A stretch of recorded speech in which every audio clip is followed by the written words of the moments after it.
এই জন্য আমার মুসলমান বন্ধুগণ কথাগুলো দিল দিয়ে শুনেন কি বলতে চাই।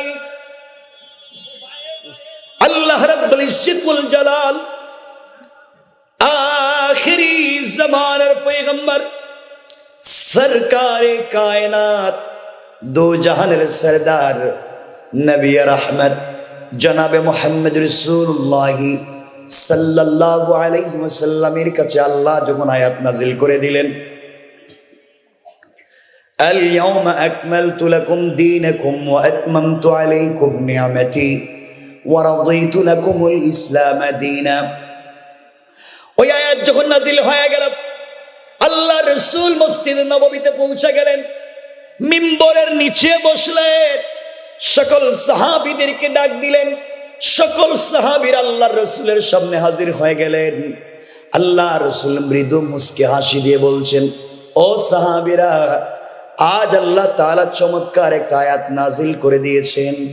আল্লাহ তাআলা জানাইয়া দিয়েছেন, আল ইয়াউমা আকমালতু লাকুম দীনাকুম ওয়া আতমামতু আলাইকুম নি'মাতি। আজ আল্লাহ তাআলা ইসলাম ধর্মকে মুকম্মল করে দিয়েছেন, নিয়ামতগুলোকে পরিপূর্ণ করে দিয়েছেন। ওয়া রাদিতু লাহুমুল ইসলাম দীনা। আর আল্লাহ রাসূল সাল্লাল্লাহু আলাইহি ওয়াসাল্লাম বললেন, আল্লাহ আমাদের উপরে সবার উপরে সন্তুষ্ট হয়ে ইসলাম ধর্মকে বিজয়ী বলে ঘোষণা দিয়েছেন। সাহাবায়ে কেরাম খুশিতে আত্মহারা হয়ে গেলেন, একজন আরেকজনকে জড়িয়ে ধরলেন, আনন্দে চোখের পানি ছেড়ে দিলেন, আর ডাক দিয়া বলছেন, ইয়া রাসূলুল্লাহ, ইয়া হাবিবাল্লাহ, আপনার চোখের সামনে আপনি জিন্দা থাকা অবস্থায় আল্লাহ তাআলা দ্বীনকে পরিপূর্ণ করে দিয়েছেন। এর চাইতে বড় পাওয়ার পৃথিবীতে আর কিছু হতে পারে না। ইয়া রাসূলুল্লাহ, আজ আমরা খুশি, আল্লাহ আমাদের উপরে সন্তুষ্ট, তিনি ঘোষণা করে দিয়েছেন আপনার জীবদ্দশায় আমরাও রাজি, আল্লাহও রাজি। এর চাইতে বড় আনন্দের কিছু হতে পারে না। সকল সাহাবীরা আনন্দ করতে লাগলেন। এমন সময় সাহাবীরা তাকাইয়া দেখে একজন মুরব্বী মানুষ মসজিদে নববীর সোজা বাহিরে গেটের সামনে, দরজার সামনে গাছের গোড়ায় বসে বসে চোখের পানি ছেড়ে ছেড়ে কাঁদতেছে। তার চোখের পানিতে গাল ভিজে, দাড়ি ভিজে ভিজে পড়ে যায়। সাহাবীরা চিৎকার করে বলতে লাগলেন, বুড়া মানুষ, ও বুড়া লোক, তোমার কারণে আমরা কোনোদিন আনন্দ করতে পারি না। আমরা যেই দিনে কোনো আনন্দ করতে যাই, ওই দিনে তুমি কান্না করে আমাদের আনন্দ ম্লান করে দাও, মাটি করে দাও। আজ তুমি কান্না করো, কি হয়েছে তোমার কাছে জানতে চাই। মুরব্বী লোকটা ডেকে বলছেন, ও সাহাবীরা, আমি তোমাদের আনন্দে কোনো বাধা দেই নাই, প্রতিবাদ করি নাই। তোমরা নিজেদের মতো করে আনন্দ করো, আমার আপত্তি নাই, আমার যায় আসে না।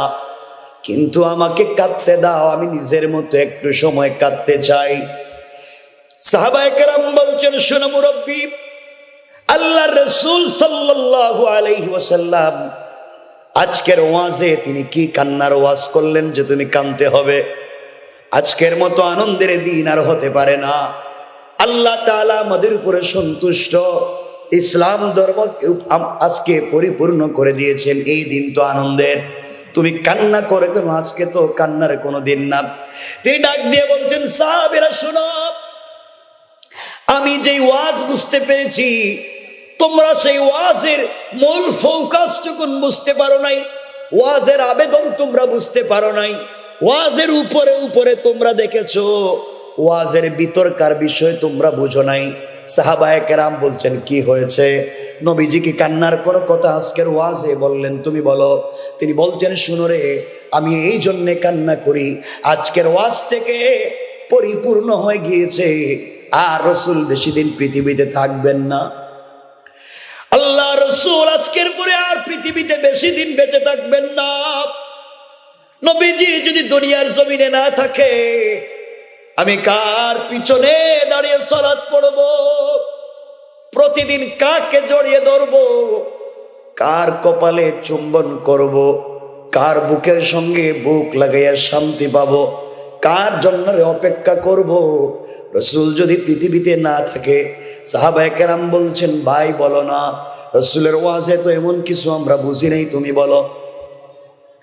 এই মুরব্বি ডাক দিয়ে বলছেন, শোনো, আল্লাহর রাসূল বলে দিয়েছেন, আজকের দিনের মাধ্যমে আল্লাহ তাআলা ইসলাম ধর্মকে পরিপূর্ণ করে দিয়েছেন, আজকের মাধ্যমে নিয়ামত গুলাকে পরিপূর্ণ করে দিয়েছেন, আজকে তিনি আমাদের উপরে সন্তুষ্ট হওয়ার ঘোষণা দিয়েছেন। ও ভাই, ও মুসলমানেরা, ভালো করে শোনো, দুনিয়ার জমিনে কোন মালিক যদি কোন মিস্ত্রিকে কোন বাড়ি বানাবার জন্য দেয়, বাড়ি যখন কমপ্লিট হয়ে যায়, মালিক কিন্তু মিস্ত্রিকে টাকা পয়সা দিয়ে বিদায় করে দেয়, বাড়ি কমপ্লিট হয়ে গিয়েছে, এইরও তোমার পাওনা, তুমি চলে যাও, আর থাকার দরকার নাই। এই জন্য মিস্ত্রি বাড়ি ছেড়ে চলে যেতে হয়। আল্লাহ তাআলা রাসূলে পাককে পৃথিবীতে পাঠিয়েছেন পুরা জমিনে দিন কায়েম করার জন্যে।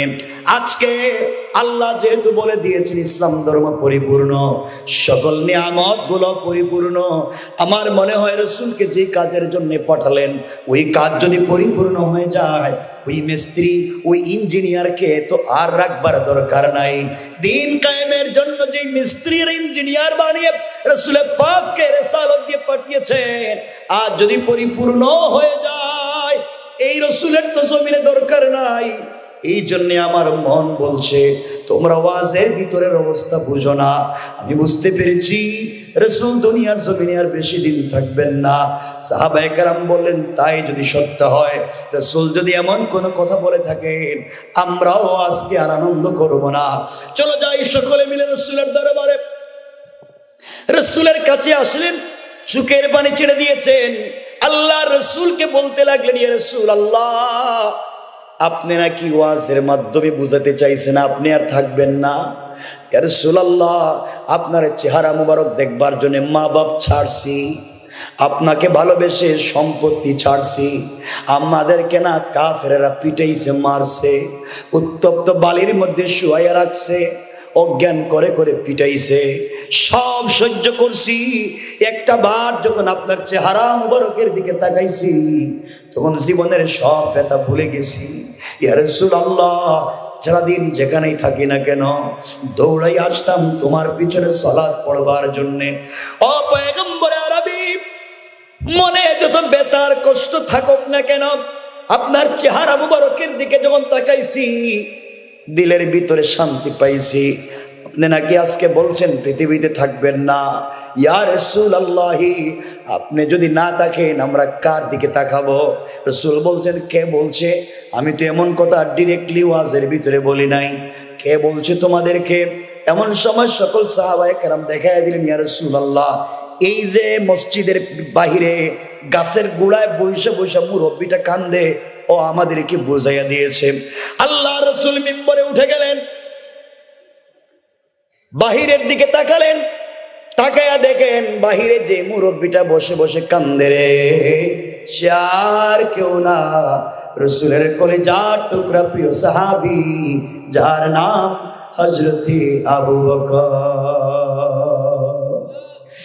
আল্লাহ রাসূল মিম্বর থেকে নেমে গেলেন, আস্তে আস্তে হেঁটে বাহিরে গেলেন, আবু বকরকে জড়াইয়া ধরলেন, কপালে চুম্বন করে ফুফাইয়া বাচ্চাদের মতো কাঁদলেন, আর ডাক দিয়া বলছেন, আবু বকর, এই দুনিয়ার জমিনে যে যেভাবে আমাকে ভালোবেসেছে, কোনো না কোনো ভাবে ভালোবাসার প্রতিদান দিতে পারছি বা দেওয়ার চেষ্টা করছি। আবু বকর রে, যেই দিন থেকে তুমি দিন কবুল করেছো, ওই দিন থেকে তুমি আমার জন্য যা করে গেছো, ইসলামের জন্য যা করে গেছো, ও আবু বকর, তোমার কোন ঋণ আমি পরিশোধ করতে পারলাম না, আমি তোমাকে আল্লাহর হাওয়ালা করে দিলাম। আর আজকে আল্লাহ, সবার তো এক একজন বন্ধু থাকে, দুনিয়ায় বন্ধু ছিল আমার আবু বকর, আখিরাতেও আবু বকরকে বন্ধু বানাইয়া দিও, আর জান্নাতে যাওয়ার সময়ে আমার আবু বকরকে আমার সঙ্গী বানাইয়া দিও। কোন সুবহানাল্লাহ। ভালোবাসা তার নাম। ভালো তো বাসতে হয় ভাবি, ভালোবাসা শুধু মুখ দিয়া প্রকাশ করলে হয় না, বাস্তবে দেখাইয়া দিতে হয়। এজন্য জওয়ানেরা মনোযোগ দিয়ে কথাগুলো শোনো। এই দুনিয়ার জমিনে আল্লাহ রাব্বুল ইজ্জত ওয়াল জালাল আমাদেরকে প্রেরণ করেছেন আল্লাহ বিশেষ উদ্দেশ্যে পৃথিবীতে আমাদেরকে পাঠিয়েছেন। এই বিশেষ উদ্দেশ্য যদি আমরা সফল করতে না পারি, আল্লাহ যে উদ্দেশ্যে আমাদেরকে দিলেন সেই উদ্দেশ্য যদি কমপ্লিট করতে না পারি, আমাদের এই মানব জন্ম ব্যর্থ। কথা বুঝলেন? কথাগুলো মনোযোগ দিয়ে শুনবেন, বুঝবেন। না বুঝলে আবার বলবো, আপনারা দাঁড়িয়েও আমাকে বলতে পারবেন বুঝি নেই, আমি বলে দেব। এরপরেও যেন সমাজে ফিতনা না থাকে। এই যে আমরা বসেছি অনেকেই, অধিকাংশের মাথায় টুপি এবং মুখে দাড়ি, দেখে তো মনে হচ্ছে আল্লাহর কুতুবের মতো, ওলিয়া উলিয়ার মতো বসে রয়েছেন। মনে হইতেছে তো আপনারা খুব ভদ্র এবং ভালো মানুষ, মনে হইতেছে না? কিন্তু এই সমাজ ব্যবস্থা, এই পুরা সমাজ এবং রাষ্ট্র, পুরা এলাকা সব নষ্ট করেছেন এই আপনারা। এই যে আপনারা ভাব ধরে বসে রয়েছেন ওলিয়া উলিয়ার মতো, কি সুন্দর জুব্বা, দাড়ি, ওলিয়া উলিয়ার মতো মনে হইতেছে, কিন্তু পুরা সমাজ ব্যবস্থা নষ্ট করেছেন আপনারা, এই আপনারাই। এখানে অনেক লোক আছেন যাদের মুখের দাড়ি সাদা, পকেটে 1 হাত লম্বা তসবিহ আছে, 5 ওয়াক্ত মসজিদে সালাত পড়েন, হয়তো হজও করেছেন, উমরাও করেছেন, আবার কোন পীরের মুরিদও হইতে পারেন। 5 ওয়াক্ত নামাজি দাড়িওয়ালা অনেক লোক এই সমাজে আছে, যারা নামাজ পড়বার পরেও এলাকার সব থেকে বড় সুদের কারবারি। কথা বলেন, নাই না আছে? বলতে হবে নাই না আছে? সমাজ নষ্ট করছে কে? বলেন আমরা, আমরাই। শুধু দাড়ি রাখে ভাব ধরলেই জান্নাতে যাওয়া যাবে না। শুধু মাথায় টুপি আর জুব্বার তসবিহ হাতে নিলেই জান্নাতে যাওয়া যাবে না। রাসূলের জমানায় সব থেকে বড় টাটকা নির্ভেজাল যে মুনাফিক ছিল, তারও দাড়ি রাসূলের চাইতে লম্বা ছিল, তারও জুব্বা রাসূলের চাইতে বড় ছিল, তারও পাগড়ি ছিল। রাসূলের পিছনে সালাতও পড়েছে, রাসূলের নিজ হাতে খাবারও খেয়েছে, রাসূলের দস্তারখানেও বসেছে, রাসূলের জুব্বা নিয়ে কবরে গেছে। রব বলেছেন যাই করুক, ও কিন্তু বাটপার ও মুনাফিক, তার বাহিরের দৃশ্য আর ভিতরের বিশ্বাসের ঠিক নাই। আজ আমাদের বাহিরের দৃশ্য ঠিক আছে, আমরা ভিতরে ভিতরে টাটকা মুনাফিক আর শয়তান হয়ে গেছি। এই জন্য মনে রাখবেন, বাহিরে যেভাবে দেখা যায়, আঙ্কেল, এই যে আঙ্কেল, হ্যালো, দেখি ঠিক আছে নি? আচ্ছা, ঠিক আছে। আমার কিছু কইয়েন, আপনারা আমার কাম কে করলে করতে পারবেন না।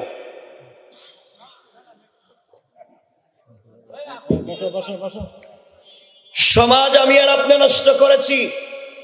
এলাকায় অনেক লোক আছে, কেউ রাগ করবেন না বাবা, 2 হাত জোড় করে বলছি, আমাকে কি আপনাদের কায়েমপুরে কোনোদিন দেখছেন? আমি কি এলাকায় কোনোদিন আসছি? আমি কাউরে চিনিও না, চেহারাগুলোরও মিল নেই, আমি দেখি নেই কোনো। এজন্য পরিষ্কার করে শুনবেন, সমাজ আপনারা নষ্ট করেছেন। আন্দোলন সংগ্রাম করে রাষ্ট্রের সর্বোচ্চ জায়গা পরিবর্তন করলেই আমার গ্রাম আর আমার ঘর পরিবর্তন হবে না, যতক্ষণ পর্যন্ত আমার চরিত্রের পরিবর্তন না হবে। এখানে অনেক লোক বসা, এখানে অনেক লোক আছে যারা গ্রাম এলাকার মোড়ল, এলাকার মাতবর, এলাকার বিচারী, পঞ্চায়েতের বড় মুরব্বী, এলাকার সর্দার, কসম রব্বে ওয়াকের জাতের অনেক লোক আছে যারা এলাকায় পঞ্চায়েতের বিচার করতে গিয়া 1 কাপ রং চা খাইয়া এদিকের বিচারকে এদিকে দিয়ে দেয়। নাই? আচ্ছা, তাহলে সমাজ আমি আর আপনি নষ্ট করেছি, সমাজ আমি আর আপনি নষ্ট করেছি। অনেক লোক আছে সমাজে, আমার দিকে তাকান, অনেক লোক আছে এই সমাজে হাতে 500 টাকা ধরাইয়া দিলে ডাইনের বিচার বাম বানাইয়া দিয়ে পুরা বিচার শুদ্ধা খায়া ফেলায়। কথা বলেন না কেন? নাই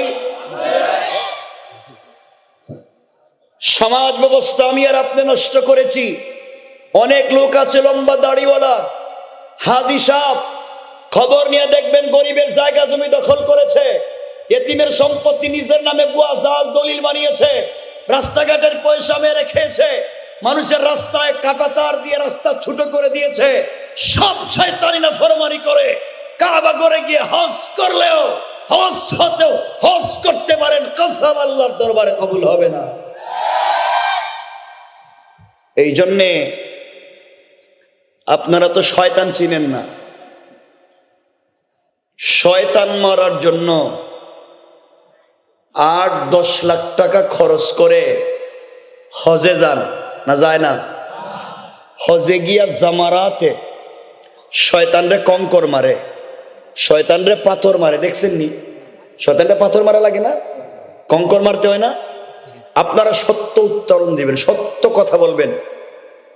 যেই শয়তানরে আপনি পাথর মারতে গেছেন, গত বছর আগের বছর হজে দেখলাম এক হাজি সাহেব হজে গিয়া জামারাতে শয়তানরে পাথর মারতে মারতে বুধ রাগ উঠে গেছে, গা জুতা খুললে মারতেছে। শয়তান এতদিন পরে তোরে পাইছি, কত ভেজাল লাগাইয়া রাখছস, জুতা দিয়ে পিটাইতেছে। আমি আপনাদের কাছে জানতে চাই, 10 লাখ খরচ করে জুতা দিয়ে যেই শয়তানরে মক্কায় মারতে গেছেন, এই শয়তান কোনোদিনই শাহজাদপুরে সুদের কারবার করছে? কথা কয় না কেন? আইছিল এখানে এলাকায় ঘুষের কারবার করছে? কারো মেরে নিয়ে এই শয়তান পার্কে গেছে? কথা বলেন। ফেন্সিডিল ইয়াবার কারবার করছে, বাইয়ে বাইয়ে দ্বন্দ্ব লাগাইছে, স্বামী স্ত্রীতে ঝগড়া লাগাইছে, মানুষের জায়গা জমি বুয়া জাল দলিল করছে, মসজিদ মাদ্রাসার কেশের পয়সা মাইরা খাইছে। কথা বলেন না কেন? কিচ্ছু করে নাই। এরপরে এই শয়তান রেখেছেন 10 লাখ খরচ করে জুতা দিয়ে মারতে। যেই শয়তান সুদ খায়, যেই শয়তান ঘুষ খায়, এটা মক্কায় না এলাকায়? কথা বল, আবার বলেন। জুতা মক্কায় মারবেন না এলাকায়? আমার কথা বুঝতেছেন? রাগ করলেন? আমি তো মিষ্টি মিষ্টি ওয়াজ ভালো পারি, তা আমি তো বলতে পারি আমার কিয়ামত পর্যন্ত দাওয়াত দিয়েন না, কিন্তু কথা শোনা লাগবে, কথা শুনতেই হবে আপনাকে। শোনেন, শুনুন।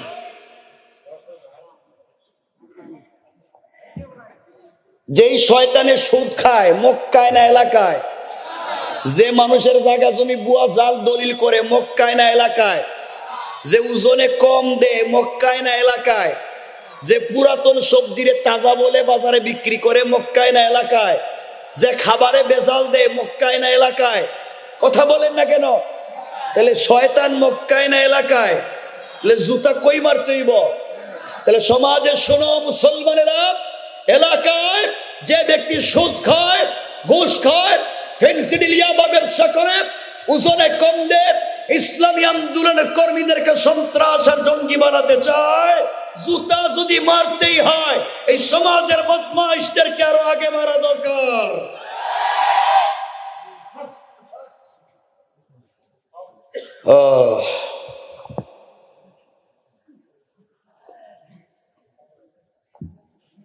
রাগ কইরেন আপনারা। এখানে দেখি তো নাই কোন মসজিদের সভাপতি মুতওয়াল্লির নাম নাই। কেউ রাগ কইরেন না, আমি কাউরে চিনি না। সমাজ আমরা এত নষ্ট করেছি, সব জায়গায় না, আপনাদের এলাকায় হয়তো ভালো। দেখবেন যে এলাকার সব থেকে বড় বদমাইশ, সে সব থেকে বড় মসজিদের সভাপতি। সব না, ভালো মানুষ আছে, সবাইরে খারাপ ভাইবেন না, ভালো মানুষ আছে। সমাজ এত নোংরা হয়েছে, খবর নিয়ে দেখেন মসজিদের সভাপতি সুদখোর, ক্যাশিয়ার ঘুষখোর, আর সেক্রেটারি দুর্নীতিবাজ, চাঁদাবাজ, বদমাইশ, ফেন্সিডিল ব্যবসায়ী, ইয়াবা ব্যবসায়ী, চরিত্র নষ্ট। ওই সমস্ত বদমাইশদেরকে মসজিদ মাদ্রাসার দায়িত্বশীল বানিয়েছি। রাষ্ট্রের যদি সংস্কার হতেই হয়, মসজিদ মাদ্রাসার বদমাইশ দায়িত্বশীলদেরকেও সরাতে হবে। নচেত সমাজকে ভালো জায়গায় নিয়ে আসা যাবে না। খারাপ পাইছেন আপনারা? একটু হাত তুলে দেখান তো কারা কারা খারাপ পাইছেন। অনেকেই খারাপ পাইছে, খারাপ পাইছেন।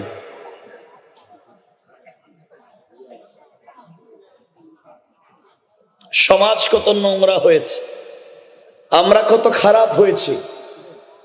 এখানে এখানে অনেক আল্লাহর ওলিরা বসে রয়েছে, একবারে আল্লাহর ওলি এখানে আছে, হয়তো হজও করেছে উমরাও করেছে, এমন ওলিয়া উলিয়া এখানে আছেন। হজ করছে ঠিকই, সম্পত্তি বন্টন করতে নিজের ছেলেকে ঠিক মতো ভাগ ভাগ করে দিছে, কিন্তু নিজের মেয়েকে দেয় নাই। কথা বলেন না কেন বাবা? এগুলা নাই। ছেলেদেরকে ঠিক মতো ভাগ বাটোয়ারা করে দিয়া মেয়েরে কয়, মা তোর জন্য কাবা গরিকে বহুত দোয়া করছি বাপে। আল্লাহ কয়, শয়তান তোর বাড়ি কই? নিজের মেয়েরে ঠকাইয়া আমার কাছে কির দোয়া চাস? কথা বলেন না কেন? ছেলেকে দিবেন মেয়েকে দিবেন না, আবার দোয়া করবেন। এই দোয়া কি মনে করেন কিয়ামত পর্যন্ত কবুল হওয়ার সম্ভাবনা আছে? কথা বলেন না। সূর্য যেইভাবে পূর্ব আকাশে প্রতিদিন উঠে পশ্চিমে ডুবে, এটা যেমন সত্য, নিজের ছেলেরে দিয়া মেয়েরে যে ঠকায় হে যে মাপ পাইতো না, এটাও সত্য, যতক্ষণ পর্যন্ত হক না দিবে। আপনারা বলবেন, হুজুর স্বেচ্ছায় যদি কেউ না নেয়, স্বেচ্ছায় না নেয় তুমি স্বেচ্ছায় বলো কি? অধিকার তার প্রাপ্য অধিকার দেওয়া ফরজ। নামাজ রোজা যেমন ফরজ, স্ত্রীর মোহর দেওয়াও ফরজ। সন্তান থাকলে তাদেরকে পূর্ণাঙ্গ বাটোয়ারা করে দেওয়াও পূর্ণাঙ্গ ফরজ। ফরজে কোনো হেরফের করা যাবে না। তিলকা হুদুদুল্লাহ, এটা আল্লাহ নির্ধারিত সীমারেখা। তোমার মন চাইলো মন জিন্দেগি বাটোয়ারার সুযোগ নাই। ইসলাম যেভাবে বলছে সেভাবেই আপনাকে দিতে হবে। কথা বলেন না কেন? অনেক লোক আছেন এখানে যারা স্ত্রীর মোহরের টাকা দেন নাই, আদায় করেন নাই, আছে না অনেকেই? কথা বলেন না কেন? মোহরের টাকা দেন না কেন? হ্যাঁ, কে কয়? তো বিয়া করছিলেন কেন? বিয়া করার সময় পাইলেন কেন? মোহরের টাকা কেন দিচ্ছেন না? কোন বাচ্চা তো মোটামুটি 2-5টা পায়া ফেলাইছেন, তো মোহরের টাকা এখনো বাকি রাখছেন। আপনাদের উদ্দেশ্য কি? স্ত্রীর টাকা দিবেন না? কথা বলে না কেন? এটা দেন না কেন? বাবা এটা ফরজ, আপনি এটা দেন, তার প্রাপ্য। আপনি মোহরের টাকা স্ত্রীরা দেন না। আর হয়তো হইতে পারে শাহজাদপুর, আমি জানি না, হয়তো মাফও করে দিতে পারে, অনেককে মাফ করে দিয়ে শুনছি। অনেকে স্ত্রীরা স্বামীকে মাফ করে না। তো এখানে কি কেউ আসো বাবা যে আমার স্ত্রী আমাকে মাফ করে দিছে? হইতে পারে, থাকতে পারে, এমন মোহাব্বতের স্ত্রী আছে তো মাফ করে দিছে, থাকতে পারে না? হাত তুলে দেখান তো যে আমার স্ত্রী আমার মাফ করে দিছে। তোলেন না হাত। মাশাআল্লাহ মাশাআল্লাহ, অনেক বাবারা হাত উঠেছে, খুব বরকত বাবা, দোয়া থাকবে। এই যে হাত উঠাইছেন এটাও ভালোবাসা। বউ মাফ করে দিছে এটাও ভালোবাসা। কিন্তু আপনার স্ত্রীরে কালকে রাত্রে তালাক দিয়া দেখেন, সকালে লাভে আসলে দেওয়া লাগবে। কথা বলেন না কেন? আজকে রাত্রে ডিভোর্স দিয়া দেন, সকালে দেখবেন লাভে আসলে আদায় করবে, না দিলে যৌতুকের মামলা করে আদায় করবে। তাইলে হে মাফ করলো কই? হে তো শয়তানি করছে। রব বলেছেন লেনদেন, কারো সঙ্গে কারো লেনদেন হইলে ইলা আজালিম মুসাম্মা ফাকতুবুহু ওয়া লিয়াকতুব বাইনাকুম কাতিবুন বিল আদল। তোমরা যদি কোনো লেনদেন করো তখন সাক্ষী রাখো, ইনসাফের সাথে লিখিত রাখো। বউ যে তোমারে মাফ করছে, সাক্ষী রাখো, লিখিত রাখো। তো দুনিয়ায়ও সে যা বলছে তা ঠিক, আখেরাতেও ঠিক।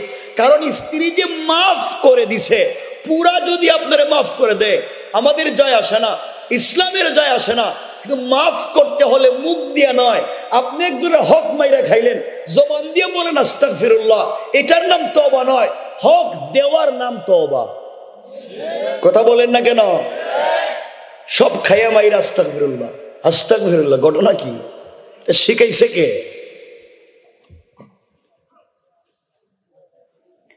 ইসলাম এটার নাম নয়।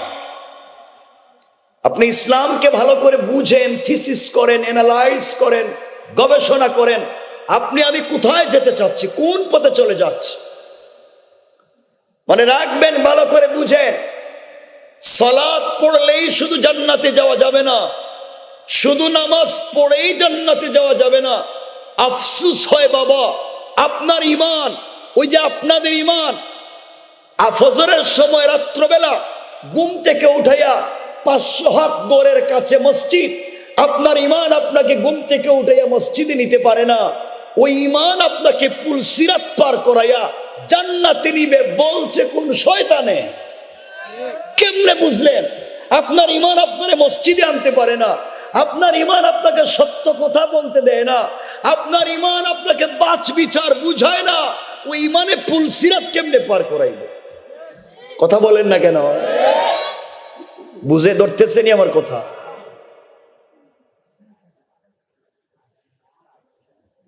নামাজ নাই, খবর নাই, দাড়ি আছে, জুব্বাও আছে, তসবিও আছে। অনেক মুরব্বী দেখবেন, অনেক ছেলেরা নামাজের সময় মসজিদে বসে চা খায়, চায়ের দোকান আজান হয়েছিল মসজিদে যাইবে, হেবে ছাড়া চার দোকানে যায়। নাই নাই, চার দোকানে বসে কি হয়? বদনাম, গীবত, শিকায়েত, কার বউ কার সাথে বাইগা গেল, কার ছেলে কার মেরে নিয়ে গেছে গা, এই নিয়ে মুরব্বীর চার দোকানে টেনশনের শেষ নাই। কথা বলেন না কেন? তো এগুলোর জন্য আপনার বানাইছিল আল্লাহ। এই জন্য কথাগুলা ভালো করে বুঝেন, শেষ পর্যন্ত কি বলতে চাই। আল্লাহকেও আসতে, সমাজকে যদি পূর্ণাঙ্গ দ্বীনের পথে নিয়ে আসতে হয়, এই পৃথিবীতে একমাত্র কেবলমাত্র হুকুম মানতে হবে আল্লাহর। কার? বলেন কার? একমাত্র হুকুম মানতে হবে আল্লাহর, আর তরিকা মানতে হবে রাসূলের। কথা বুঝছেন? তরিকা কার?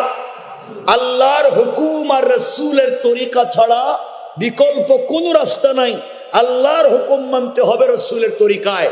আল্লাহর হুকুম যদি রাসূলের তরিকায় নাও হয়, আপনার কিয়ামত পর্যন্ত ইবাদত করবেন, একটা ইবাদত কবুল হবে না। এটা বুঝবেন না এইভাবে। শয়তান, পৃথিবীর এমন কোন জায়গা নাই যেখানে আল্লাহকে সিজদা করে নাই। পৃথিবীর মাটির এমন কোন ধূলিকণা নাই যেখানে শয়তান আল্লাহকে সিজদা করে নাই। কিন্তু আল্লাহর হুকুম মেনে একটা সিজদা করতে নিষেধ, একটা সিজদা করতে সে আল্লাহকে বলছে আমি পারবো না।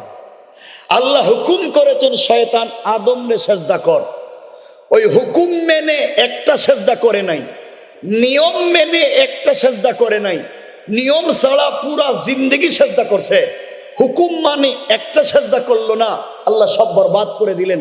কোরআনে সূরা হুজরাতে আল্লাহ বলছেন আনতাহবাতা আমালুকুম ওয়া আনতুম লা তাশউরুন, তোমাদের পুরা জিন্দেগির বন্দেগি বরবাদ হয়ে যাবে, ওয়া আনতুম লা তাশউরুন, তোমরা টেরও পাবে না। কথা কি বুঝেন আমার? এজন্য আল্লাহর ওয়াস্তে সমাজকে সুন্দর করেন। যদি এগুলা বুঝেন তাহলে সামনের কথাগুলো বুঝবেন আশা করছি। এই জন্যে আমরা সমাজকে ফিতনা মুক্ত রাখতে গেলে, অনেক বাবা আছেন রাগ কইরেন না, ফজরের সময় ঘুম থেকে উঠে মসজিদে নামাজে যাওয়ার সময় রাস্তায় গিয়ে ডাকেন, আসো নামাজের টাইম হয়ে গেছে, জামাতের সময় হয়ে যাচ্ছে, ঘুম থেকে উঠো মসজিদে আসো। অনেক মুরব্বীরা ডাকে না? কথা বলেন না কেন? অথচ খবর নিয়ে দেখবেন মুরব্বীরা রাস্তায় গিয়ে পাবলিকরে ডাকতেছে মসজিদে আসো, নিজের খাটে নিজের পাশে নিজের বউ ঘুমাইয়াছিল, হেরে ডাকতে পারেনি। কথা কন না কেন? নিজের ঘরে নিজের ছেলে মেয়ে ঘুমাই আছে, এদেরকে ডাকে নাই, রাস্তায় গিয়ে পাবলিকরে ডাকে। কথা বলেন না কেন? তো ইসলাম বোঝার কথা ছিল কোথায়, আর বুঝতেছেন কোথায়? বাবা কেউ রাগ করবেন না, আমার কথা বুঝেন শেষ পর্যন্ত কি বলতে চাই। এই যে আমিও টুপি পরছি, আপনিও টুপি পরছেন। আব্দুল্লাহ ইবনে উবাই যে ছিল সব থেকে বড় মুনাফিক, ও কিন্তু বড় পাগড়িওয়ালাও ছিল, ওর লম্বা দাড়ি ছিল, লম্বা জুব্বাও ছিল, রসুলের দস্তারখানে খাবারও খেয়েছে। তার ইন্তেকালের পরে রসুল নিজে তার জানাজায় শরীক হয়েছেন, রসুলের জুব্বা খুলে তার কাফনে দিয়েছেন। আল্লাহ বলছেন সে মুনাফিক, জাহান্নামী। কে বুঝলেন? রসুলের মুসল্লি। রসুলের দস্তারখানের সাথী, রসুলের জুব্বা নিয়ে কবরে, এরপরও জান্নাতি না জাহান্নামী? কথা বলেন। অপরাধ দিলে যা ছিল বাহিরে তা ছিল না, বাহিরে যা ছিল দিলের ভিতরে তা ছিল না। এই যে বাহিরে দেখতে তো আমাদেরকে ভালো মানুষ মনে হয়, ভিতরে যদি তার বিশ্বাস না থাকে, বাহির আর ভিতর যদি মিল না থাকে, তার নাম বলেন না, তার নাম মুনাফিক। যার ভিতর বাহির মিল নাই তার নাম, মনে থাকবে তো এই কথা। এখন আপনারা বলেন, মসজিদে গিয়ে নামাজে আপনারা আল্লাহকে বলছেন ইয়্যাকা না'বুদু ওয়া ইয়্যাকা নাস্তাঈন, আল্লাহ একমাত্র তোমার ইবাদত করব আমরা আর করি, একমাত্র তোমার কাছেই সাহায্য চাই। আল্লাহ একমাত্র তুমি রব্বুল আলামিন, তুমি বিচার দিনের মালিক, তুমি রহমান রহিম, তুমি আমাদেরকে সিরাতে মুস্তাকিমে চালাও। আল্লাহ কিছু যদি চাইতে হয় তোমার কাছে, মসজিদে গিয়া বলছেন, সব কথা ঠিক মতো মানছেন। মসজিদে নামাজ পড়ছি কার হুকুমে? সবাই বলে না কেন? আমরা মসজিদে গিয়ে তাকবীর দিলাম কার হুকুম? আমরা সেজদার আগে রুকু দিলাম কার হুকুম? আমরা ডান দিকে আগে সালাম ফিরাই, বাম দিকে পরে সালাম ফিরাই, কার হুকুম? তাহলে মসজিদে গিয়া নামাজে হুকুম মানছি কার? তরিকা মানছি কার? রসুলের। নামাজ কি আমার মতো পড়ছি না রসুলের মতো? রসুল হাদিসে বলছেন সাল্লু কামা রাআইতুমুনি উসাল্লি, তোমরা সালাত পড়ো আমাকে যেভাবে পড়তে দেখেছো। তাহলে আমরা যে সালাত পড়লাম, আল্লাহর হুকুম, তরিকা কার? কথা বলেন, রসুলের। তাহলে মসজিদে হুকুম মানলাম আল্লাহর, তরিকা মানলাম রসুলের। এখন বলেন ও মুসলমান, মসজিদে আল্লাহর হুকুম মানছেন, মসজিদে রসুলের তরিকা মানছেন, মসজিদ থেকে বাইরিয়া নিজের মেয়ের বিয়ের সময় যে গায়ে হলুদ করছিলেন, কোন রসুলের তরিকায়? বলেন। মসজিদ থেকে বের হইয়া ওজনে যে কম দিছিলেন, কোন রসুলের তরিকায়? মসজিদ থেকে বাইরিয়া আরেকজনের জায়গা জমি নিজের নামে বুয়া জাল দলিল করছেন, নামজারি করছেন, প্রিন্ট পড়সা বাইর করছেন, রাস্তার পয়সা বাইরে খাইছেন, কার তরিকায়? তাহলে বলেন মসজিদের কাজে আর বাহিরের কাজে মিল আছে? কথা বলে না কেন? মিল আছে। মসজিদের ভিতরে সব সত্য বলছেন, বাজারে আইসা আপনি পুরাতন সবজির তাজা সবজি বলে চালাইয়া দিলেন। এই যে মিথ্যা কথা বললেন, 6 মাস আগের ইলিশ মাছে তাজা চাঁদপুর ইলিশ বলে চালাইয়া দিলেন। এই যে মসজিদে সব সত্য বললেন, মসজিদ থেকে বাইরে মিথ্যা বললেন। মসজিদের কাজে আর বাহিরের কাজে মিল আছে? বলেন আছে। যার মিল নাই তার নাম? কথা বলে না, সবাই বলেন। এবার আমাদের মসজিদের কাজে আর বাহিরের কাজে মিল না থাকলে আমরা কি? সবাই বলেন। মনে থাকবে তো? সকালেই ফজরের নামাজের পরে দেখবেন মসজিদে যতটুকুন আল্লাহরে কইছেন, মসজিদ থেকে বাইরে যদি দেখেন ততটুকুন মিলাইতে পারতেছেন না, আপনি উল্টা পথে চলতেছেন, তো কাউরে বলার দরকার নাই। আপনি বলবেন আল্লাহ আমি তো মুনাফিক, আমি নিজেই মুনাফিক, মসজিদে বলছি এক কথা, করতেছি আর এক কথা। তাহলে মুনাফিক রাস্তাঘাটে খোঁজা লাগবে না, আপনি একটা টাটকা মুনাফিক। কথা বলেন। খারাপ তো নিজেরে সংশোধন করতে হবে। আমার কথা খারাপ পাইতেছেন আমারে, তো খারাপ পাইলে আর কি আমি কিয়ামত পর্যন্ত আইতাম না? এই তো শেষ। যুবকেরা শোনো, তোমাদেরকে কি বলতেছে, এই কথাগুলো যদি বুঝেন তো সামনের কথা বুঝতে সহজ হবে। এই জন্য পৃথিবীতে চলার পথে বাবা 100% পৃথিবীর কাউকে সন্তুষ্ট করতে পারবেন না। আপনি আপনার বাপকে 100% খুশি করতে পারবেন না, আপনি আপনার মাকেও পারবেন না, আপনি আপনার সন্তানকেও পারবেন না, আপনি আপনার স্ত্রীকেও পারবেন না, স্ত্রী স্বামীকেও পারবে না। এক কথায় এই পৃথিবীতে কাউকে 100% খুশি করা যাবে না। স্ত্রীকে সব সময় দিয়ে গেছেন, এক ঈদে হয়তো ঠিক মতো দিতে পারেন নাই, বউ বলবে তুমি কোন দিন আমারে দিছিলা? কথা বলেন না কেন? সন্তান আপনার কাছে কোনো জিনিস চেয়েছে, আপনি ঠিক মতো দিতে পারেন নাই, সন্তান বলবে তুমি আমারে কোন দিন দিছো? কথা বলেন না কেন? এই পৃথিবীর কোনো মানুষকে 100% খুশি করা যায় না। 100% খুশি করা যায় একটা সেজদা দিয়ে। কারে? জোরে বলেন কারে? এই জন্য পৃথিবীর মানুষকে খুশি করার ব্যর্থ চেষ্টা বাদ দিয়ে একজনকে খুশি করতে হবে, তিনি কে? কথা তো লম্বা হয়ে যায়, আমি লম্বা করতে চাচ্ছি না। কোরআনে কারীমের 19 নম্বর পারা 25 নম্বর সূরা, সূরা আল ফুরকানের 65 নম্বর আয়াতে আল্লাহ বলছেন, আমাকে যদি খুশি করতে পারো। কারে? সবাই বলেন না কারে? আল্লাহ বলছেন পৃথিবীর কাউকে খুশি করতে পারলো না, সারা দুনিয়ার মানুষ তোমার বিরুদ্ধে আর ভেট্ট, তুমি যদি আমাকে খুশি করতে পারো। আল্লাহ রাব্বুল ইজ্জত ওয়াল জালাল কোরআনে কারীমের 19 নম্বর পারা 25 নম্বর সূরা, সূরা আল ফুরকানের 65 নম্বর আয়াতে বলেছেন, ওয়াল্লাযীনা ইয়াকুলুনা রাব্বানা ইসরিফ আন্না আযাব জাহান্নাম ইন্না আযাবাহা কানা গারামা। ও বান্দা, সাকারাতের আগে, গারগারা শুরু হয়ে যাওয়ার আগে, কবরে চলে যাওয়ার আগে, মালাকুল মউত পৌঁছে যাওয়ার আগে, আজরাইল চলে আসার আগে আমাকে যদি চিনতে পারো, সবার পিছনে দৌড়া বাদ দিয়ে আমাকে যদি খুশি করতে পারো, রব কথা দিলাম 100 বছর যদি হায়াত দেই, 99 বছর 11 মাস 29 দিনও যদি নাফরমানি করো, হায়াতে জিন্দেগির 1 ঘন্টা বাকি আছে, এর ভিতরেও যদি তওবা করো, আমি রব পুরা জিন্দেগির অপরাধ ক্ষমা করে এই পরিমাণ সওয়াব আমলনামায় লিখে দিয়া আমার হাতে জান্নাতের ফয়সালা করে দিলাম। রব তো পারে দিতে, না পারে না? সবাই বলেন পারে না? পারে না? আমরা ভুল পথে হাঁটি। এই জন্য একজনকে খুশি করতে হবে। এই কথাগুলো খুব মনোযোগ দিয়ে শোনেন। এই যে বললাম সবাইকে খুশি করা যায় না, আপনারা শুনেছেন গতকালকের হয়তো কথা, আমি পুরো জানি না, গতকালকের হয়তো কথা, বগুড়ায় না, বগুড়ায় দুপচাচিয়া বা এমন কোন জায়গায় বগুড়ায় একটা ছেলে তার মাকে হত্যা করে ডিপ ফ্রিজে রেখে দিছে।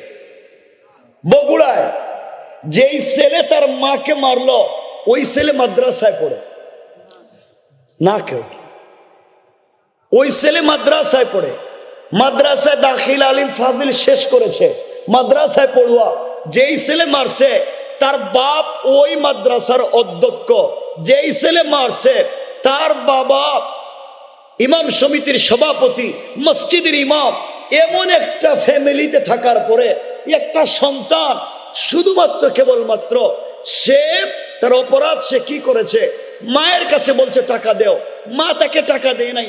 একটা মেয়ের সাথে তার সম্পর্ক, ওই মেয়েকে খুশি করতে চাইছে, মা তাকে টাকা দেয় নাই, এই জন্য মাকে মেরে ফেলছে। নাউজুবিল্লাহ বলেন না?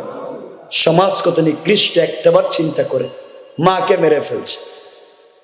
মায়ের কাছে টাকা চাইছিল, মা টাকা দেন নাই, মাদ্রাসায় চলে গিয়েছে, দিন 12টায় চলে আসছে, এসে কি করলো, মায়াকে এসে দেখছে মা নাকি কি রান্না করে বটি দিয়ে কি কাটে, মাকে মুখ চাপা দিয়ে হত্যা করে ওই মাকে হাত পা বেঁধে ডিপ ফ্রিজে রেখে দিয়েছে। ডিপ ফ্রিজে মাকে রেখে দিয়া হাতে কুড়াল দিয়া ঘরের দরজা জানালা স্টিল আলমিরা সব কাটছে, কাইটা বাপরেও ফোন দিছে, সবাইরে টেলিফোন দিছে যে আমাদের ঘরের মধ্যে ডাকাত ঢুকছে, ডাকাত ঢুকে মারে মনে মাইরা ফেলাইছে, পাইতেছি না, মা কোথায়, এলাকাবাসী আসছে, আত্মীয় স্বজন আসছে, মারে খুঁজে পাওয়া যাইতেছে না। শেষ পর্যন্ত সেই দেখাই দিছে এই যে মা ডিপ ফ্রিজের ভিতরে মনে ডাকাতেরা রাখছে, সেই ক্যামেরার সামনে এসে বলছে আমার মারে যেভাবে মারছে তাই হত্যাকারীর বিচার চাই। এই বিচার চাই তো সে বলছে, মায়ের বিচার কে না চায়? এত কথা বলার পরে যখন রেপ তাকে ধরে নিয়ে গেছে, এখন জবানবন্দি দিয়ে নিজেই মারছে। নাউজুবিল্লাহ বললেন না? পৃথিবী কোথায় চলে গিয়েছে? আগে শুনতাম বাবা তার সন্তানকে জীবন্ত কবর দিত, আর এখন দেখতেছি সন্তান মা বাপকে জীবন্ত কবর দেয়। অথচ আল্লাহ রাসূল বলছেন আল জান্নাতু তাহতা আকদামিল উম্মাহাত, জান্নাত তো এখানে সেখানে নাই, জান্নাত তো মায়ের পায়ের নিচে। ও মুসলমান বুঝো, আল্লাহ কোরআনে যত জায়গায় তার হকের কথা বলছে, তত জায়গায় মা বাপের হকের কথা বলছে। আল্লাহ কোরআনে বলছেন ওয়া কাদা রাব্বুকা আল্লাহ তা'বুদু ইল্লা ইয়্যা, ইবাদত যদি করতে হয় একমাত্র আমার করো, ওয়াবিল ওয়ালিদাইনি ইহসানা, ইহসান যদি করতে হয় আমার পরে মা বাপের করো। কোরআনের এক জায়গায় আল্লাহ বলছেন আনিশকুরলি, শুকরিয়া আমার আদায় করো, একমাত্র শুকরিয়া হবে আমার। আর যদি পৃথিবীতে কারো শুকরিয়া আদায় করতে হয় ওয়ালি ওয়ালিদাইয়া, তোর মা বাপের শুকরিয়া আদায় কর। রব জায়গায় জায়গায় নিজের পরে মা বাপের স্থানের কথা বলছেন, আর আমরা এত পাশবিক অন্যায় জালেম হয়ে গিয়েছি, মা বাপকে হত্যা করে ফেলি, এর একমাত্র কারণ আমাদের দিলের ভিতরে আল্লাহর তাওহীদের ভয় নাই, রাসূলের রিসালাতের ভয় নাই, আল্লাহর সামনে দাঁড়াবার ভয় নাই, আমাদের ঘরের ভিতরে দ্বীনের পরিবেশ নাই। কথা বলেন না কেন? সমাজ কত নোংরা। এই জন্য আল্লাহর ওয়াস্তে রাসূলকে ভালোবাসতে হবে। পারবো তো ইনশাআল্লাহ? বলেন না ইনশাআল্লাহ? সবাই বলেন না ইনশাআল্লাহ? যুবক তোমাদেরকে বলছি ভাই, বলো না ইনশাআল্লাহ? ইনশাআল্লাহ। কি বলতাম, কথা লম্বা করতে চাচ্ছি না। আনাস ইবনে মালিক বলছেন, রাসূল সাল্লাল্লাহু আলাইহি ওয়াসাল্লামকে জিজ্ঞাসা করা হয়েছে, মা হাক্কুল ওয়ালিদাইনি আলা ওয়ালাদিহিমা। আল্লাহ রাসূল বলছেন, রাসূলকে জিজ্ঞাসা করা হয়েছে, মা হাক্কুল ওয়ালিদাইনি আলা ওয়ালাদিহিমা। আল্লাহ রাসূল তার প্রশ্নের জবাবে বলছেন, হুমা জান্নাতুকা ওয়া নার। হয়তো তোমার জান্নাত আর না হয় তোমার জান্নাত, হয়তো তোমার জাহান্নাম। মা বাপ হয়তো তোমার জন্য জান্নাত আর না হয়তো জাহান্নাম। চিন্তা করেন। অথচ লম্বা হাদিস, আখরাজান নাসাই মিন তরিক যুহরি আন উরওয়াতা আন আয়েশা রাদিয়াল্লাহু তাআলা আনহা قالت قال رسول الله صلى الله عليه وسلم دخلت الجنة فسمعت قراءة فقلت من هذا فقيل حارثة بن النعمان فقال رسول الله صلى الله عليه وسلم كذلكم البر وكان برا بأمي। রাসূল মেরাজে গিয়ে শুনেন কে যেন চমৎকার কণ্ঠে কোরআন তিলাওয়াত করতেছে। জিবরাইলকে জিজ্ঞাসা করছেন, জিবরাইল কে? জিবরাইল বলছেন, ইয়া রাসূলুল্লাহ, আপনার কোন সাহাবী? রাসূল শুনেন হারিসা ইবনে নওমান। রাসূল জিজ্ঞাসা করেন, জিবরাইল, হারিসা ইবনে নওমান জুয়ান মানুষ, ক্ষেত খামার করে, ওর তেলাওয়াত জান্নাতে আসলো কেমনে? হারিসা ইবনে নওমান বলছেন, ইয়া রাসূলুল্লাহ, গতকালকে, ইয়া রাসূলুল্লাহ, হারিসা ইবনে নওমান গতকালকে মায়ের খিদমত করেছে। আল্লাহ তার খিদমতে সন্তুষ্ট হইয়া তার তেলাওয়াতকে সে জীবিত থাকা অবস্থায় জান্নাতে রেকর্ড করে দিয়েছে। কেমন ছিলাম আর কেমন হয়ে গেছে। আল্লাহ আমাদের হেফাজত করুক, বলেন আমিন। আরো জোরে বলেন না আমিন। এগুলা থেকে বাঁচা দরকার আছে না নাই? বলেন আছে না নাই? কোন পথে আমাদেরকে যেতে হবে মনোযোগ দিয়ে শুনুন।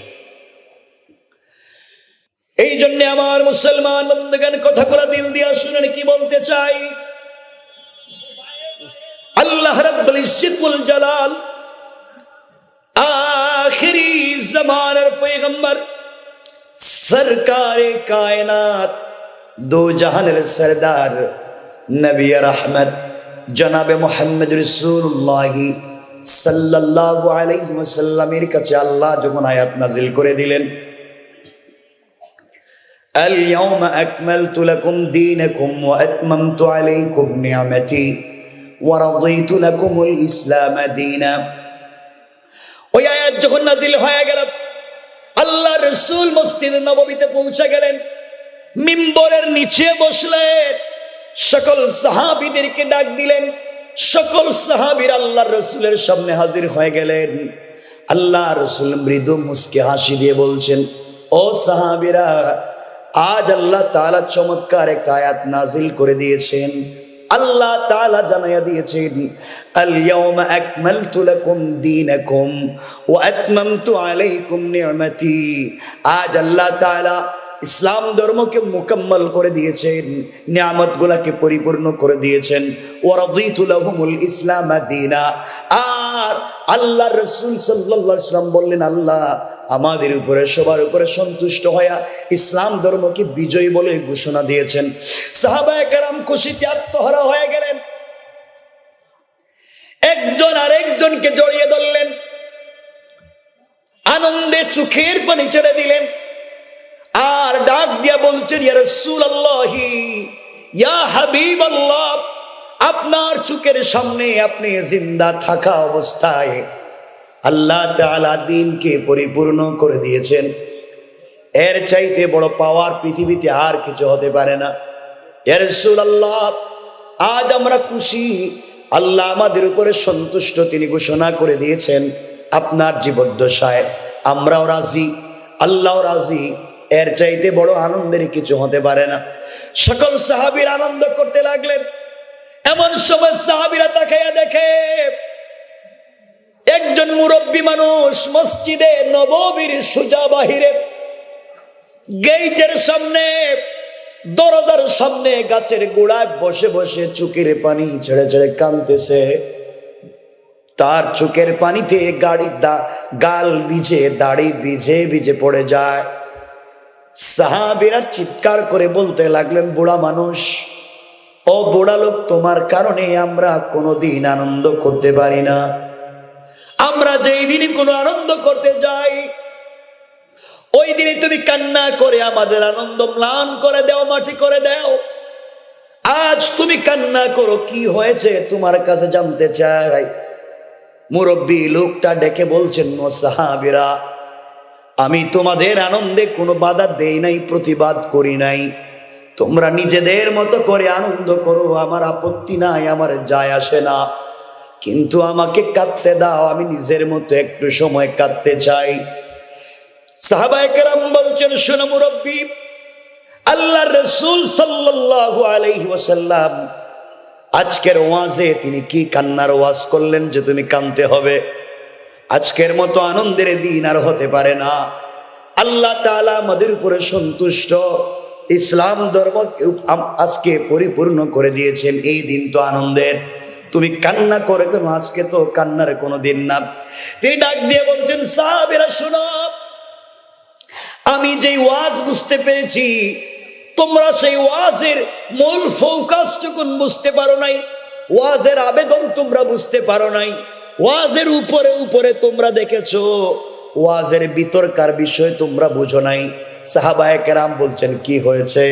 নবীজি কি কান্নার কোনো কথা আজকের ওয়াজে বললেন? তুমি বলো। তিনি বলছেন, শুনো রে, আমি এই জন্যে কান্না করি, আজকের ওয়াজ থেকে পরিপূর্ণ হয়ে গিয়েছে, আর রাসূল বেশি দিন পৃথিবীতে থাকবেন না। আল্লাহ রাসূল আজকের পরে আর পৃথিবীতে বেশি দিন বেঁচে থাকবেন না। নবীজি যদি দুনিয়ার জমিনে না থাকে, আমি কার পিছনে দাঁড়িয়ে সালাত পড়ব? প্রতিদিন কাকে জড়িয়ে ধরব? কার কপালে চুম্বন করব? কার বুকের সঙ্গে বুক লাগাইয়া শান্তি পাবো? কার জন্য অপেক্ষা করব? রাসূল যদি পৃথিবীতে না থাকে, সাহাবায়ে কেরাম বলছেন, ভাই বলো না, রাসূলের ওয়াজে তো এমন কিছু আমরা বুঝি নাই, তুমি বলো। এই মুরব্বী ডাক দিয়ে বলছেন, শোনো, আল্লাহর রাসূল বলে দিয়েছেন, আজকের দিনের মাধ্যমে আল্লাহ তাআলা ইসলাম ধর্মকে পরিপূর্ণ করে দিয়েছেন, আজকের মাধ্যমে নিয়ামতগুলোকে পরিপূর্ণ করে দিয়েছেন। আজকে তিনি আমাদের উপরে সন্তুষ্ট হওয়ার ঘোষণা দিয়েছেন। ও ভাই, ও মুসলমানেরা, ভালো করে শোনো, দুনিয়ার জমিনে কোন মালিক যদি কোন মিস্ত্রিকে কোন বাড়ি বানাবার জন্য দেয়, বাড়ি যখন কমপ্লিট হয়ে যায়, মালিক কিন্তু মিস্ত্রিকে টাকা পয়সা দিয়ে বিদায় করে দেয়। বাড়ি কমপ্লিট হয়ে গিয়েছে, এইরও তোমার পাওনা, তুমি চলে যাও, আর থাকার দরকার নাই। এই জন্যে মিস্ত্রি বাড়ি ছেড়ে চলে যেতে হয়। আল্লাহ তাআলা রাসূল পাককে পৃথিবীতে পাঠিয়েছেন পুরা জমিনে দিন কায়েম করার জন্যে।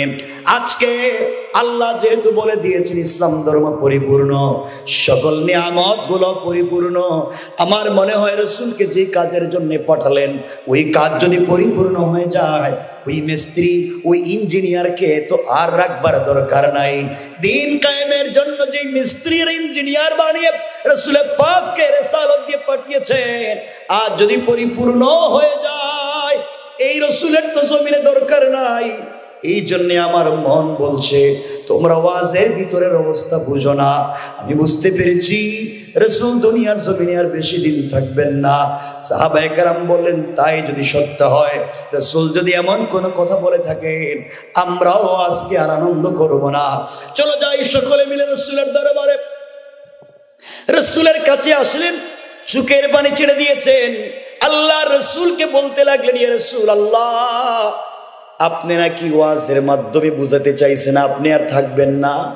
ইয়া রাসূলুল্লাহ, আপনার চেহারা মুবারক দেখবার জন্য মা বাপ ছাড়ছি, আপনাকে ভালোবেসে সম্পত্তি ছাড়ছি, আমাদেরকে না কাফেরেরা পিটাইছে, মারছে, উত্তপ্ত বালির মধ্যে শুয়াইয়া রাখছে, অজ্ঞান করে করে পিটাইছে, সব সহ্য করছি। একটা বার যখন আপনার চেহারা মুবারকের দিকে তাকাইছি, তখন জীবনের সব ব্যথা ভুলে গেছি। ইয়া রাসূলুল্লাহ, সারাদিন যেখানেই থাকি না কেন দৌড়াই আসতাম তোমার পিছনে সালাত পড়বার জন্যে।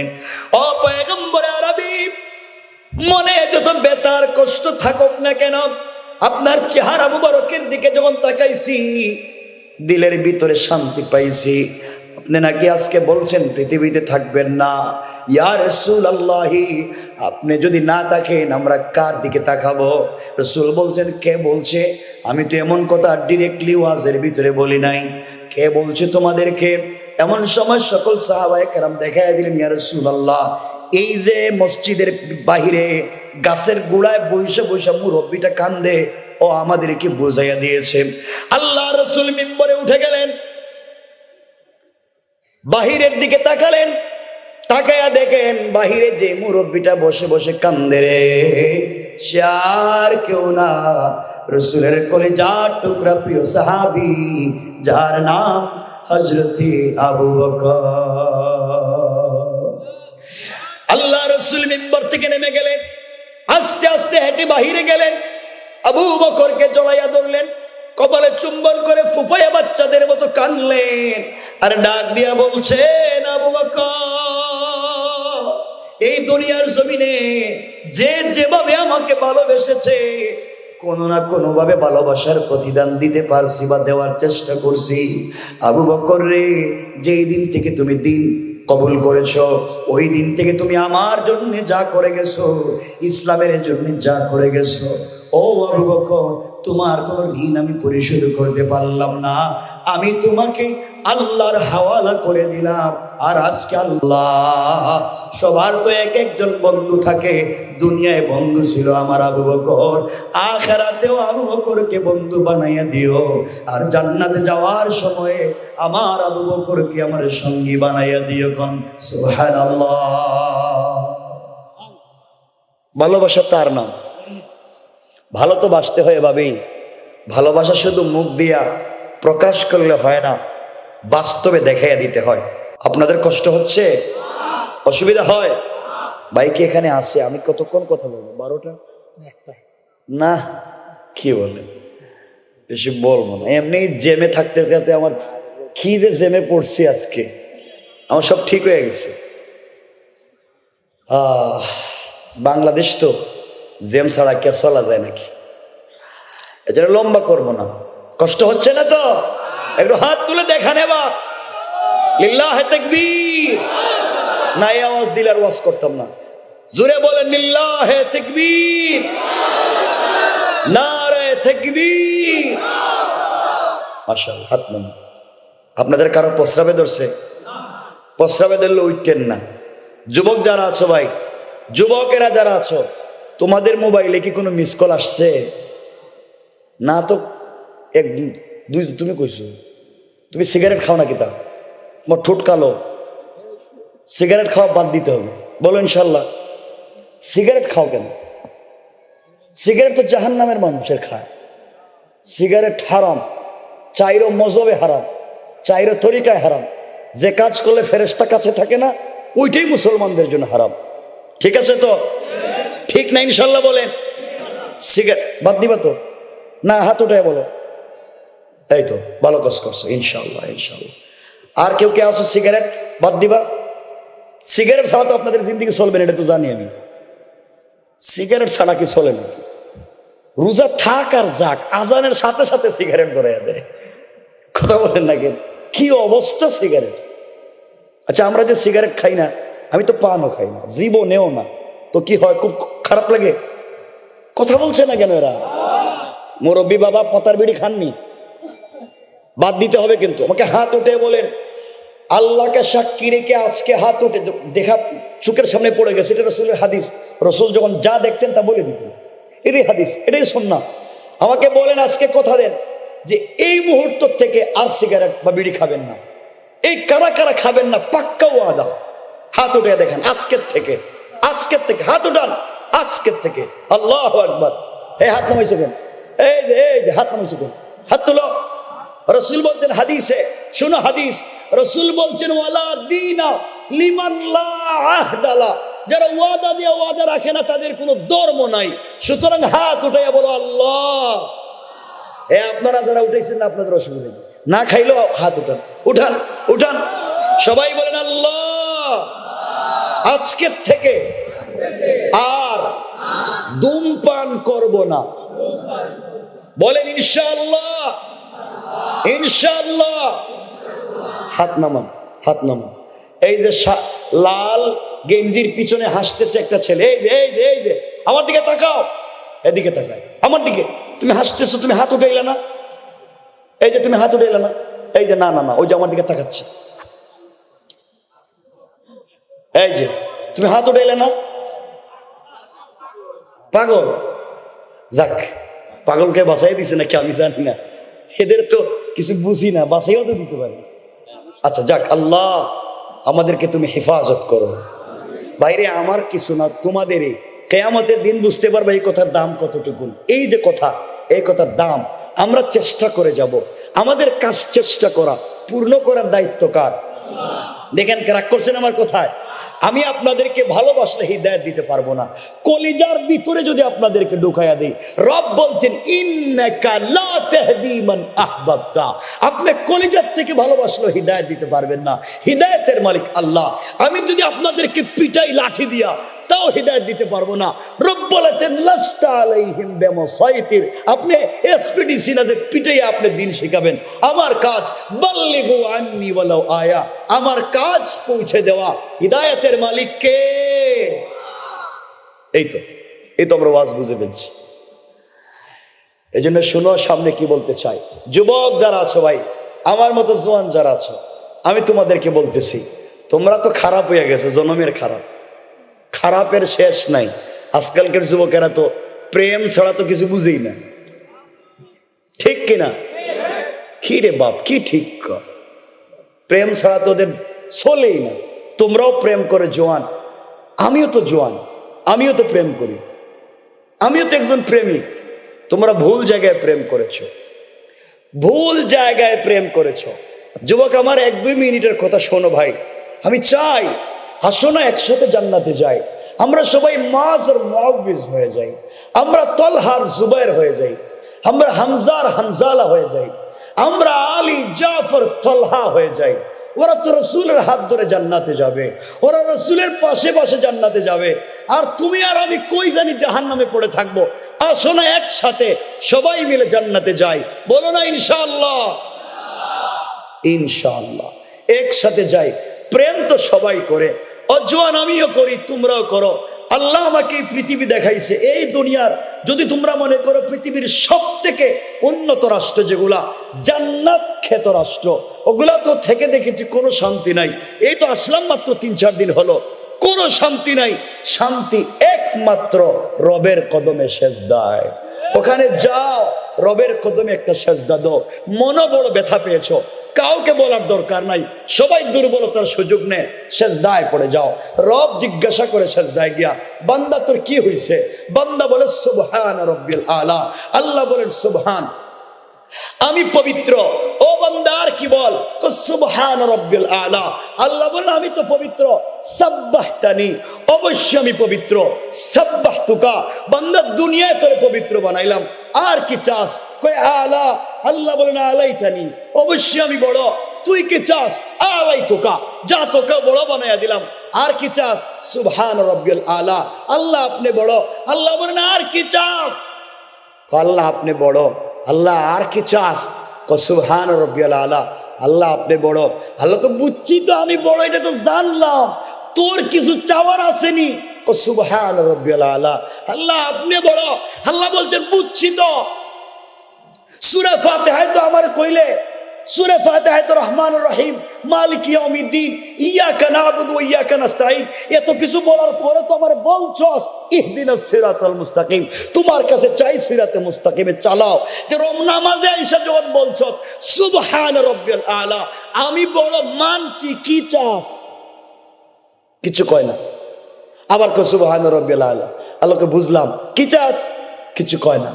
আসসালামু আলাইকুম রহমতুল্লাহ, আসসালামু আলাইকুম রহমতুল্লাহ। আল্লাহ আমার মাফ করে দো, আমার একটা ছেলে দো। আল্লাহ কই ঘটনা কি তারে? এতক্ষণ জিগাইলাম, কিছু কইল না। তখন তো হে ছিল আর আমি ছিলাম, কথা বলেন না কেন? নামাজে কে ছিল? নামাজে তো এদিক সেদিক হইলেই তো নামাজ চলে যাইব। উল্টা পাল্টা করলে অজু শুদ্ধ যাইব। তা নামাজে আপনি আছেন আর কে আছে? কথা বলেন না কেন?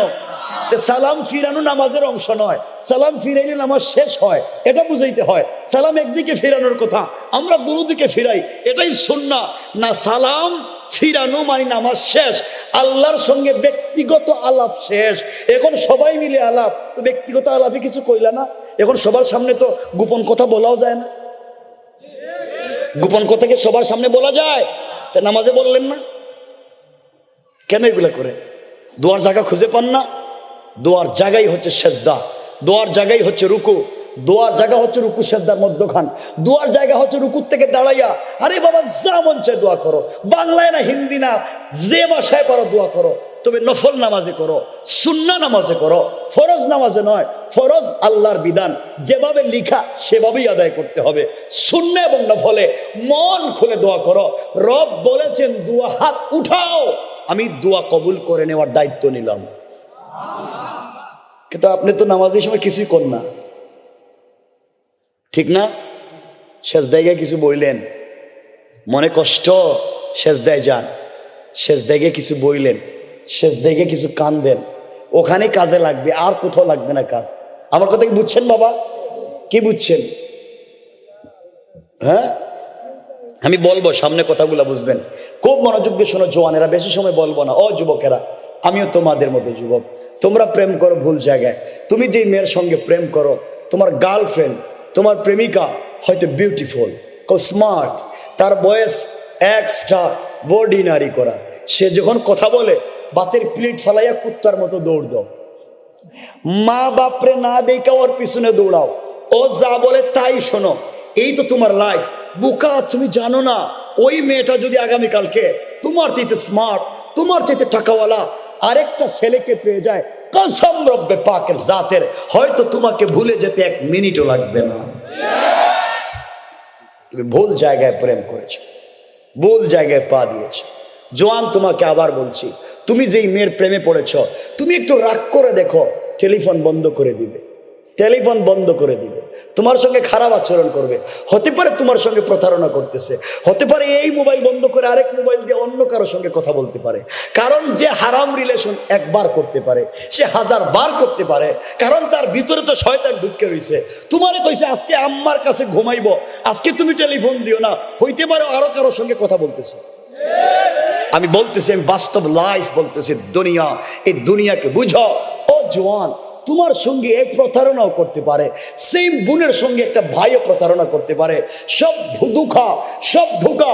ঘুম থেকে উঠে দেখলা একটা ছেলের হয়তো আমেরিকার পাসপোর্ট আছে, ব্রিটিশ পাসপোর্ট আছে, 40 বছর বয়স, চইলা গেছে ওর সাথে, কারণ লাইফ তো ওখানে সেটেল, লাইফ তো এনজয় করবো ওখানে। কি সুন্দর এনজয়ফুল লাইফ, কি ফ্রিডম কান্ট্রি, সব তো ঠিক আছে। তোমার কথা মনেও রাখবে না, একদিন হয়তো বলবে আই ডোন্ট নো, আমি তো তোমার চিনিও নাই, দেখিও নাই, বুঝিও নাই, আই এম সরি, আমি তোমার বুঝতে পারতেছি না, তুমি আমার আশেপাশে আইসো না।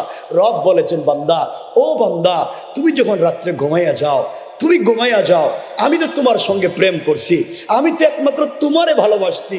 ও বান্দা, তুই পাগল হওয়ার যাই হ, আমি কাউরে হাত দিয়ে বানাই নাই, আমি তো তোরে আমার হাত দিয়ে বানাইছি।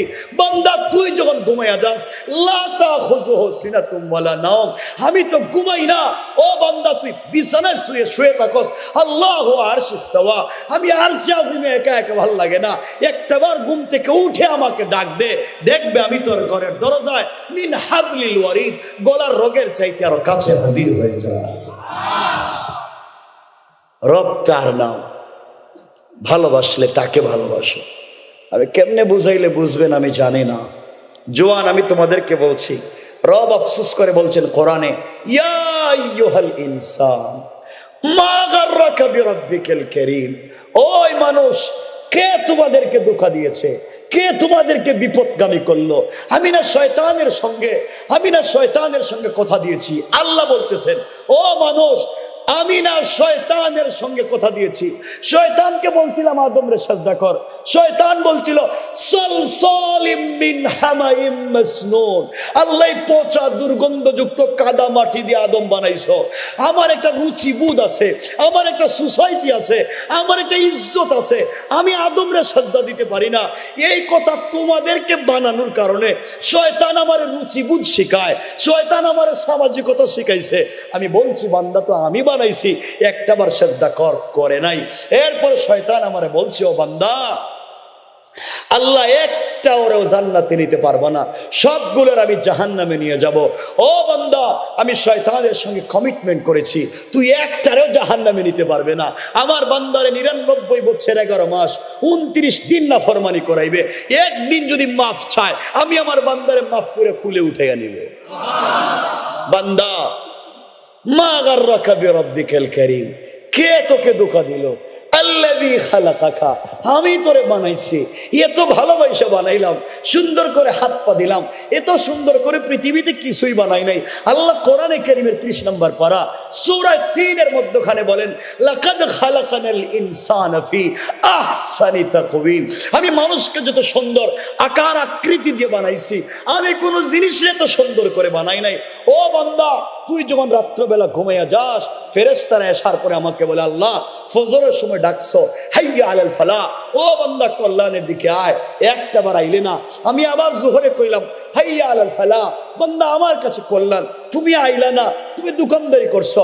আসরে ডাকলাম, মাগরিবে ডাকলাম, ঈশায় ডাকলাম, আইলা না। রাত্র ফেরেশতারা বলে, আল্লাহ একটাবার কথা শোনে নাই, বলো না ওরে ঘুমে মাইরা ফেলাই। আল্লাহ বলেন, না রে, ও আমার বান্দা হাত দিয়ে বানাইছি, যদি মইরা যায় মরার আগেও হয়তো আমাকে একটাবার ডাক দিতে পারে। এই জন্য সারা রাত স্পেশাল 19 জন ফেরেশতা দিয়া তোরে পাহারাদারি করাই। রব কার নাম? আহ, কেমনে সেই রবকে বইলা থাকো? কে তোমাদেরকে বুঝটা দিল? এজন্য মনের কথা রবকে বলো, জীবন কমপ্লিট কামিয়াব হয়ে যাবে, সফলতা তো ওখানেই। এজন্য যুবকেরা কোরআন থিসিস করো, কোরআন অ্যানালাইজ করো, কারণ শিক্ষা মানুষকে তার কল্পনার চাইতেও দূর নিয়ে যেতে পারে। এজন্য পড়ো, ভালো করে পড়ো। কোরআনের কনসেপ্ট হচ্ছে প্রথম পড়া, ইকরা, তুমি পড়োই। আমরা তো পড়িও না, আমরা জানিও না। ও যুবক, তোমাকে আবার বলছি, প্রেম করো আল্লাহর সঙ্গে, মুহাব্বত করো আল্লাহর সঙ্গে, প্রেম করে রসুলের সঙ্গে। আমার রসুলের সঙ্গে তো প্রেম স্বয়ং আল্লাহ করছেন। আল্লাহ আমার রসুলকে মাঝে মাঝে ডাক দিতেন, ইয়া আইয়ুহাল মুদ্দাসসির, ইয়া আইয়ুহাল মুজাম্মিল। মাঝে মাঝে বলতেন, কুম ফাআনজির ওয়া রাব্বাকা ফাকাব্বির ওয়া সিয়াবাকা ফাতাহহির। ও চাদরওয়ালা, চাদরের নিচ থেকে বের হও। ও কম্বলওয়ালা, কম্বলের নিচে খাদিজাকে নিয়ে শুয়ে আছো, আয়েশাকে নিয়ে শুয়ে আছো। আমি যে তোমার জন্য পাগল হয়ে আসছি, একটাবার ঘুমাই না, উঠো না ঘুম থেকে, কম্বলটা ছাড়ো না, ঠান্ডা পানি দিয়ে ওযু করো, দেখো আমি আরশে আসিবে নাই, তোমার ঘরের দরজায় হাজির হয়ে আছে। রব তার নাম। তোমার কে ধোঁকা দিয়ে সেই রব থেকে সরাইয়া দিল? আমার কথা কি আপনারা বুঝতেছেন? আল্লাহর ওয়াস্তে ভুল পেতে যায়েন না। আমার কথা কি এতক্ষণে বুঝছেন? না বুঝলে আবার বলবো। বলেন বুঝছেন? বলেন না বুঝছেন? 1 মিনিটে বলে আবার বুঝেন কি বলতেছি, মনোযোগ দিয়ে শুন। বাবা, হয়তো আমি কোনোদিন আসবো না, আমি দায়িত্ববোধ থেকে কথাগুলো বলতেছি, বড় ভালোবাসা নিয়ে বলতেছি। বিশ্বাস হচ্ছে না, তোমরা দেখতে পাচ্ছ না যে জাহান্নাম কি কঠিন? কারণ হাদিস তো পড়োনি, কোরআন আয়াত তো দেখোনি। আল্লাহ কিয়ামতের দিন বলবেন, এই জাহান্নামে যাস কেন? আমি না তোরে চোখ দিছিলাম, আমি না তোরে কান দিছিলাম, আমি না তোরে মুখ দিছিলাম, কেন গেলি জাহান্নামে? কি জবাব দিবেন? আমি না তোরে সব দিছিলাম, আজ কেন জাহান্নামী? তখন উত্তর দিতে পারবেন না। রব কোরআনে বলে দিয়েছেন, তিনি বলবেন, খুযুহু ফাগুল্লু সুম্মাল জাহিমা সাল্লু। এর ধরো আর হাতে পায়ে শিকল লাগাও, গান মটকায় পিছন দিকে করো, হাত ভেঙ্গে বুকের ভিতর দিয়ে পিছন দিকে ঢুকাও, পিছন দিকে নিয়ে যাও, আর টেনে হিচড়ে জাহান্নামে নিয়ে যাও। কি জবাব দিবেন? আপনি ভাবতেছেন আপনার ছেলে মেয়ে আপনারা বাঁচাইবো? হ্যাঁ, কিছু কয় না দিকেরা?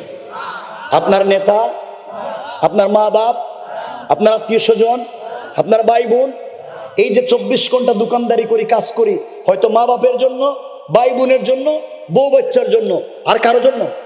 আরে কথা বলেন না কেন? এগুলোর জন্য তো সারাদিন কাটান নাকি নাকি দেখেন আল্লাহ এদের সম্পর্কে কি বলছেন সূরা আল মাআরিজ, আমার বানানো কথা না, সূরা আল মাআরিজ প্রথম পৃষ্ঠা খুলেন, আল্লাহ বলছেন ইয়াওমা তাকুনুস সামাউ কাল মুহুল, যেদিন আসমান বিগলিত তামার মতো ফুটা ফুটা হইয়া পড়বে, ওয়া তাকুনুল জিবালু কাল আইহিন, যেদিন পাহাড়গুলো রঙিন সুতার মতো উড়ে যাবে, ওয়ালা ইয়াসআলু হামিমুন হামিমা, কলিজার টুকরা বন্ধু পর্যন্ত বন্ধুর খবর নিবে না, কেউ আশেপাশেও আসবে না। রব বলছেন ইউবাসসারুনহুম ইয়াওয়াদ্দুল মুজরিমু লাউ ইফতাদি মিন আযাবি ইয়াউমিদিন বিবানি, ও বান্দা তোর আমলনামায় লেখা ঠিকমতো নামাজ পড়স নাই, আল্লাহ জিজ্ঞাসা করবেন নামাজ পড়লে না কেন, আপনি বলবেন ইয়াউমিদিন বিবানি, আল্লাহ আমার সন্তানকে ভালো স্কুলে দেওয়ার জন্য, ওরে ভালো জায়গায় পড়াবার জন্য রাত দিন গাদার মতো কাজ করছি, ওর জন্য একটা বাড়ি বানাইছি, ওর জন্য এত কিছু করছি, করতে গিয়ে নামাজ পড়ি নাই। আল্লাহ বলছেন আজকে কি তোর ছেলে মেয়ে তোরে বাঁচাবে? আমার বিশ্বাস আমার ছেলে মেয়ে ভুলে যাবে না। আল্লাহ ছেলে মেয়েকে হাজির করে বলবেন দেখতো শেখে, ও বলতেছে তোদের বাপ নাকি, কসম রব্বে পাকের জাতের, সন্তান বলবে রব এই চেহারার কোন মানুষ আমার বাপ ছিল না, ডাইরেক্ট স্বীকার করে এই চেহারার কোন মানুষ আমার বাপ ছিল না। আল্লাহ হেরা আমার সন্তান আমি চিনি, হেরা চিনে না, আল্লাহ এদের কারণে আমি জাহান্নামী, আমারে ছাইড়ে দাও, এদেরকে বান্ধ। আল্লাহ বলেন এদেরকে বাঁধলাম কিন্তু তোমাকে ছাড়বো না। কি বুঝলেন? সন্তানরে বাঁধবেন কিন্তু আমাকে তোমাকে। আবার আল্লাহ বলবেন এর কি, তোর আমল নামায় লেখা দেখি ও সাহিবাতিহি ওয়া আখি, তোর আমল নামায় লেখা সুদে টাকা আনছস। আল্লাহ আমি আনি নাই, আমার বউ আমারে কইছে আনার জন্য। আল্লাহ আমার বউ কইছে ঘর ওয়াইড আলমারি লাগবে, এয়ার কুলার এর কন্ডিশন লাগবে, টাইলস আর সিরামিক লাগবে, বউর কথায় সুদে টাকা আনছি। আল্লাহ ওরে বান্ধো আমারে ছাড়ো। আল্লাহ কো বউরে বাঁধলাম কিন্তু তোমারে ছাড়তাম না। কে বুঝলেন? বান্দা তোর আমল নামায় লেখা দেখি মানুষের ঋণ আনছস, ঋণ দিছস না। আল্লাহ আমি করি নাই, আমি ছিলাম বড় ভাই, ছোট ছোট ভাইদেরকে মানুষ করবার জন্যে ঋণে টাকা আনছিলাম, বোনদেরকে বিয়া দেওয়ার জন্য ঋণে টাকা আনছিলাম। আল্লাহ ওদের কারণেই তো আমার এই বুঝা, আমি আমার হয় নাই। আল্লাহ বলবেন এদেরকে বানলাম কিন্তু তোমারে ছাড়তাম না। কেন ছাড়তা না? ওয়া ফাসিলাতিহি আল্লাতী তুবি, তোর আমল নামায় লেখা আরেকজনের মাথায় বাড়ি মারছস। আল্লাহ আমি মারি নাই, আমার দলের লিডার কইছে ওর মাথা দে বাড়ি, পরেরটা আমি দেখবো। আমার গোষ্ঠীর মুরব্বী কইছে যা এর জায়গা দখল কর, আমি পরেরটা দেখবো। আল্লাহ আমি করি নাই, লিডার তুই কথা কইছে, লিডারের কথা মানছি। আল্লাহ বলেন ওয়া ফাসিলাতিহি আল্লাতী তুবি, ওর হাত পা বানলাম কিন্তু তোমারে ছাড়তাম না। কি বুঝলেন? সব বান্দে কিন্তু ছাড়ে না। আল্লাহ কেমনে ছাড়বেন? ওয়ামান ফিল আরদে জামিআন সুম্মা ইউনজি, আল্লাহ আসমান জমিনে যা আছে, আমার বউ নেও, আমার মা বাপ নেও, আমার সন্তান নেও, আমার দলের লিডার নেও, আসমান জমিনে যা আছে সব নেও, আমারে ছাইড়া দেও। আমারে কথা বলে না কেন? আল্লাহ কোন উত্তর দিবে না? কথা কয় না, দিবে। পরের আয়াতটা আল্লাহ উত্তর দিছে। আল্লাহ বলছেন কাল্লা, আল্লাহ বলছেন কাল্লা, কখনোই না। সবরে বানছি, তোরেও বানছি, ছাড়তাম না। কাইমপুরের মাঠে ওয়াজ হয় নাই, তুই ওয়াজ শুনস নাই, এবং ছাড়তাম কেন? কাল্লা ইন্নাহা লাযা, তোমাকে লেলিহান আগুনে জানাবো। কেমন আগুন? নাজ্জাআতাল লিশাওয়া, যে আগুন চামড়া জ্বালায়, হাড্ডি জ্বালায়, গোশত জ্বালায়, রূহ জ্বালায় না। আল্লাহ বলবেন ডাক দে, যাদেরকে খাওয়াইতে গিয়ে নামাজ পড়স নাই, ডাক দে। তাদউ, ডাক দে। মান আকবারা ওয়া তাওয়াল্লা, একটা আসবেও না, আর আসলেও পিঠ দেখাইয়া দেখাইয়া চলে যাবে। কথা কি বুঝছেন না বুঝেন নাই? কথা বুঝছেন? তাহলে কি বুঝলেন? কেউ কারো কথা মনে রাখবে? কথা বলে না কেন? আবার বলেন না। আল্লাহ বলছেন বান্দা তুমি শুধু আমাকে মনে রাখো, আমাকে মনে রাখো, আমি তোমাকে দুনিয়ায় ভুলে যাব না, কবরেও ভুলে যাব না, মিজানেও না, পুলসিরাতেও না। আমি আল্লাহ তোমাকে মনে রাইকা রাইকা জান্নাতে নিয়ে যাব। পড়েন না সুবহানাল্লাহ, আরো জোরে বলেন না সুবহানাল্লাহ। এই যে এতক্ষণ আলোচনা করলাম, এই আলোচনার থেকে একটা মোটামুটি একটা বিষয় আপনাদের ক্লিয়ার করতে চাই।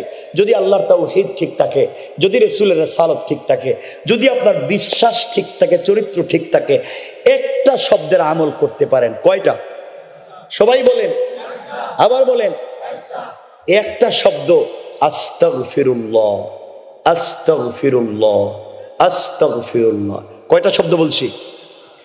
আপনার পুরা জিন্দগি কামিয়াব। দুনিয়া যা চাইবেন তা পাইবেন, আখেরাতে বিনা হিসাবে জান্নাতুল ফিরদাউস পাইবেন। এই আওয়াজে হবে না, জোরে বলতে হবে, আরো জোরে বলে। ওই কেমনে এই কথাটা বলে আমরা আলোচনা সংক্ষেপ করব, মনোযোগ দিয়ে শুনে। আমার মুসলমান বন্ধুগণ, গভীর মনোযোগ। এই দুনিয়ার জমিনে আল্লাহর একজন বড় বুজুর্গ আলেম ছিলেন, যার নাম ছিল ইমামে আহমদ ইবনে হাম্বল রাহমাতুল্লাহ আলাইহি। চার মযহবের এক মযহবের ইমামের নাম হানাফি মযহব, শাফিঈ মযহব, মালিকি মযহব, হাম্বলি মযহব। চার মযহবের এক মযহবের ইমামের নাম ইমামে আহমদ ইবনে হাম্বল। ইমামে আহমদ ইবনে হাম্বল এত বড় বুজুর্গ আলেমের নাম, তার জামানায় খলকে কোরআনের মাসআলায়, কোরআন মখলুক নাকি মখলুক না, ওই কথার উপরে বাদশাহ তাকে নির্যাতন করেছে, জেল জুলুমের শিকার করেছে, শরীর থেকে চামড়া আলাদা করে দিয়েছে, হাড্ডির থেকে গোশত সরাইয়া ফেলেছে, মায়ের সামনে জেল গেটে সন্তানকে নির্যাতন করেছে। এক মিনিটের জন্য সত্য থেকে বিচ্যুত হয়ে যান নাই। ইমামে আহমদ ইবনে হাম্বল এত বড় বুজুর্গ আলেমের নাম, যিনি আল্লাহর রাসূলকে ৯৯ বারের বেশি স্বপ্নে দেখেছেন। ইমামে আহমদ ইবনে হাম্বল এত বড় বুজুর্গ আলেমের নাম। এই পৃথিবীতে সব থেকে বড় হাদিসের কিতাব যেগুলা, যার মধ্যে অন্যতম, যার নাম মুসনাদ ইমামে আহমদ ইবনে হাম্বল। ৪০,০০০-এর বেশি যে কিতাবে হাদিস আছে, এই কিতাবটাও সংকলন করেছেন ইমামে আহমদ ইবনে হাম্বল। তার জিন্দেগি থেকে ছোট করে কয়েক মিনিটে শোনায়া দেই। এই ইমামে আহমদ ইবনে হাম্বল রাহমাতুল্লাহ আলাইহি দ্বীনের দাওয়াত দিতেন, হাদিস সংগ্রহ করতেন। একদিন দ্বীনের দাওয়াত দেওয়ার জন্য, হাদিস সংগ্রহ করার জন্য ঘর থেকে বের হলেন। কথাগুলো মনোযোগ দিয়ে শোনেন। দীর্ঘ পথ পাড়ি দিয়ে অনেক দূর পর্যন্ত চলে গেলেন। কনকনে শীতের রাত্র, অন্ধকার রাত, বুড়া মানুষ, ঠান্ডার কোনো কাপড় তার সঙ্গে নেই, হাতে লাঠি। এত দূর পর্যন্ত গিয়েছেন, মাগরিবের সময় হয়ে যায়।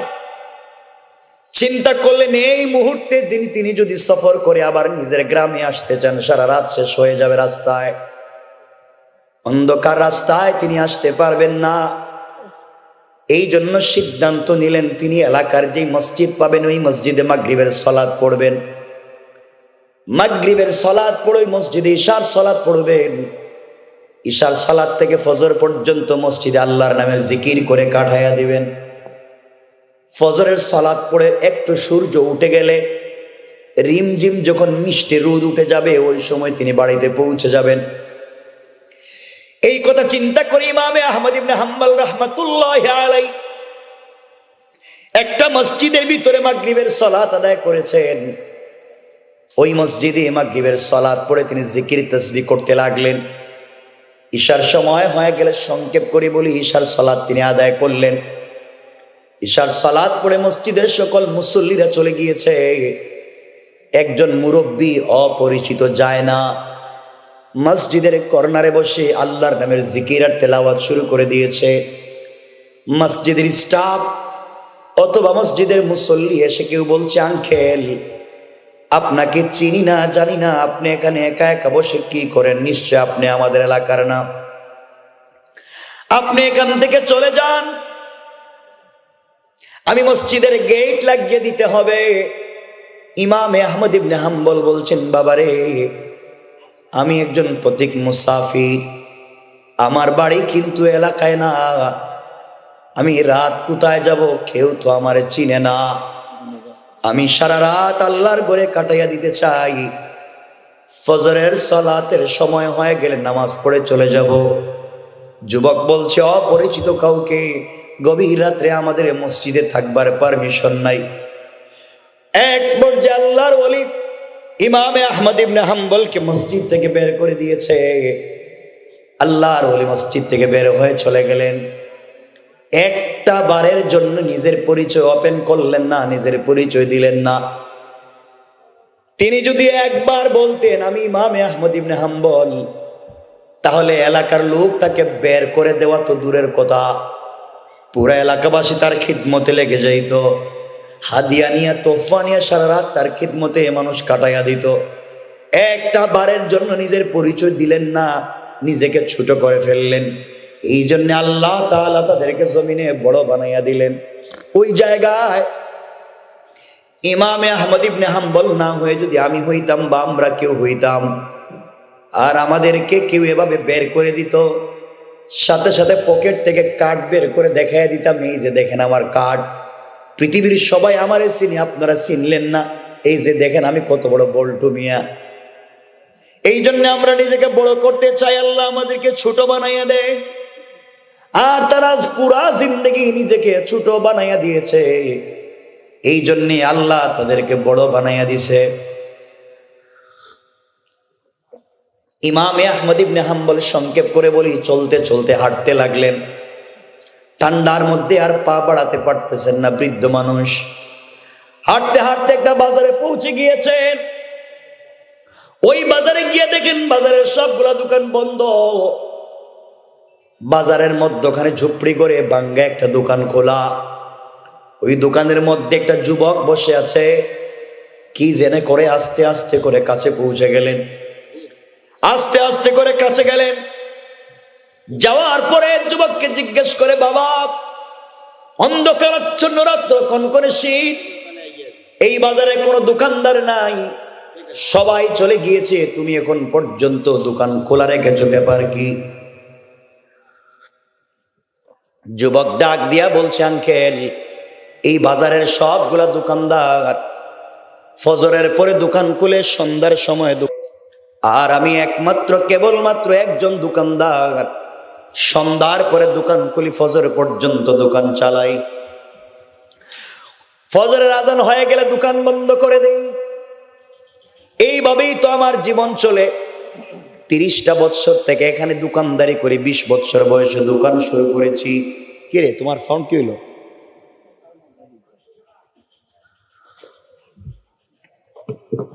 12টার উপরে তো হয়ে গেছে, আর লম্বা করতেও যাচ্ছে না। হ্যাঁ না, মাইকে তো ওদিকে গেছে গা, না আর বলতামই না এই কথা। আর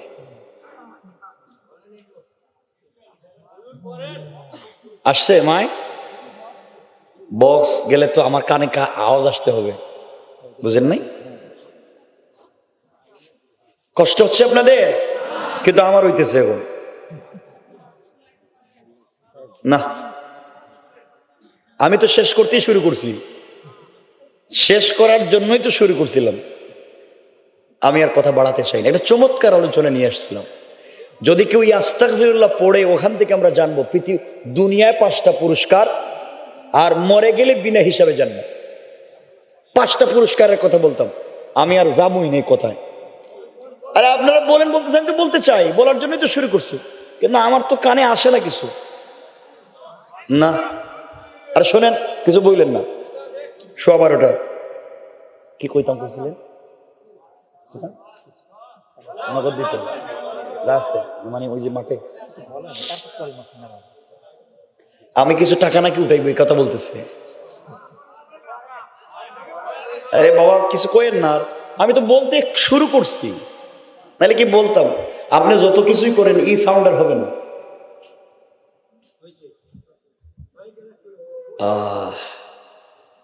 বসেন। আল্লাহু আকবার। না ভাই, রাত্র বেশি হয়ে গেলে আপনারা উঠে যাবেন। হ্যাঁ হ্যাঁ, কি কয়? আমি চাচ্ছি যত তাড়াতাড়ি জান বাঁচাইতে, আর পারতেছি না। উঠবেন না তো? হাত তুলে দেখান, এই যে নারে তাকবীর। এই আওয়াজ হইলে এখনই ওয়াজ রাখা দিই, আরো জোরে কোন নারে তাকবীর, নারে তাকবীর। হাত নামান। এই যে মুরব্বী, সাদা আর কালো, এই যে কিতাব, হ্যাঁ উঠছেন কেন? প্রস্রাব না সিগারেট খাইবেন? এত বাস করলাম সিগারেট না খাওয়ার। আর যাক, মুরব্বী অসুস্থ হইতে পারে, কিন্তু ওই যে আরেকজন উঠে গেছে গা, পকেটে হাত দিয়া দূরে যাবে। আমার চাইতে তো দূরে কেউ এখানে নাই।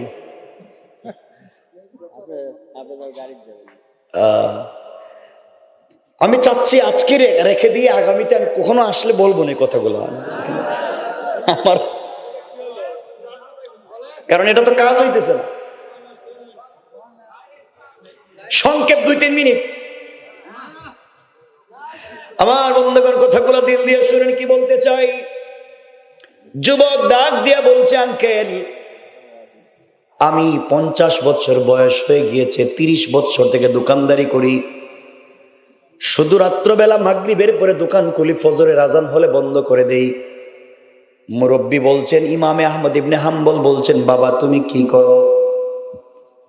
আঙ্কেল এই বাজারে আমি কয়েক টাকা রুটি বিক্রি করি বাঙ্গা দোকানে।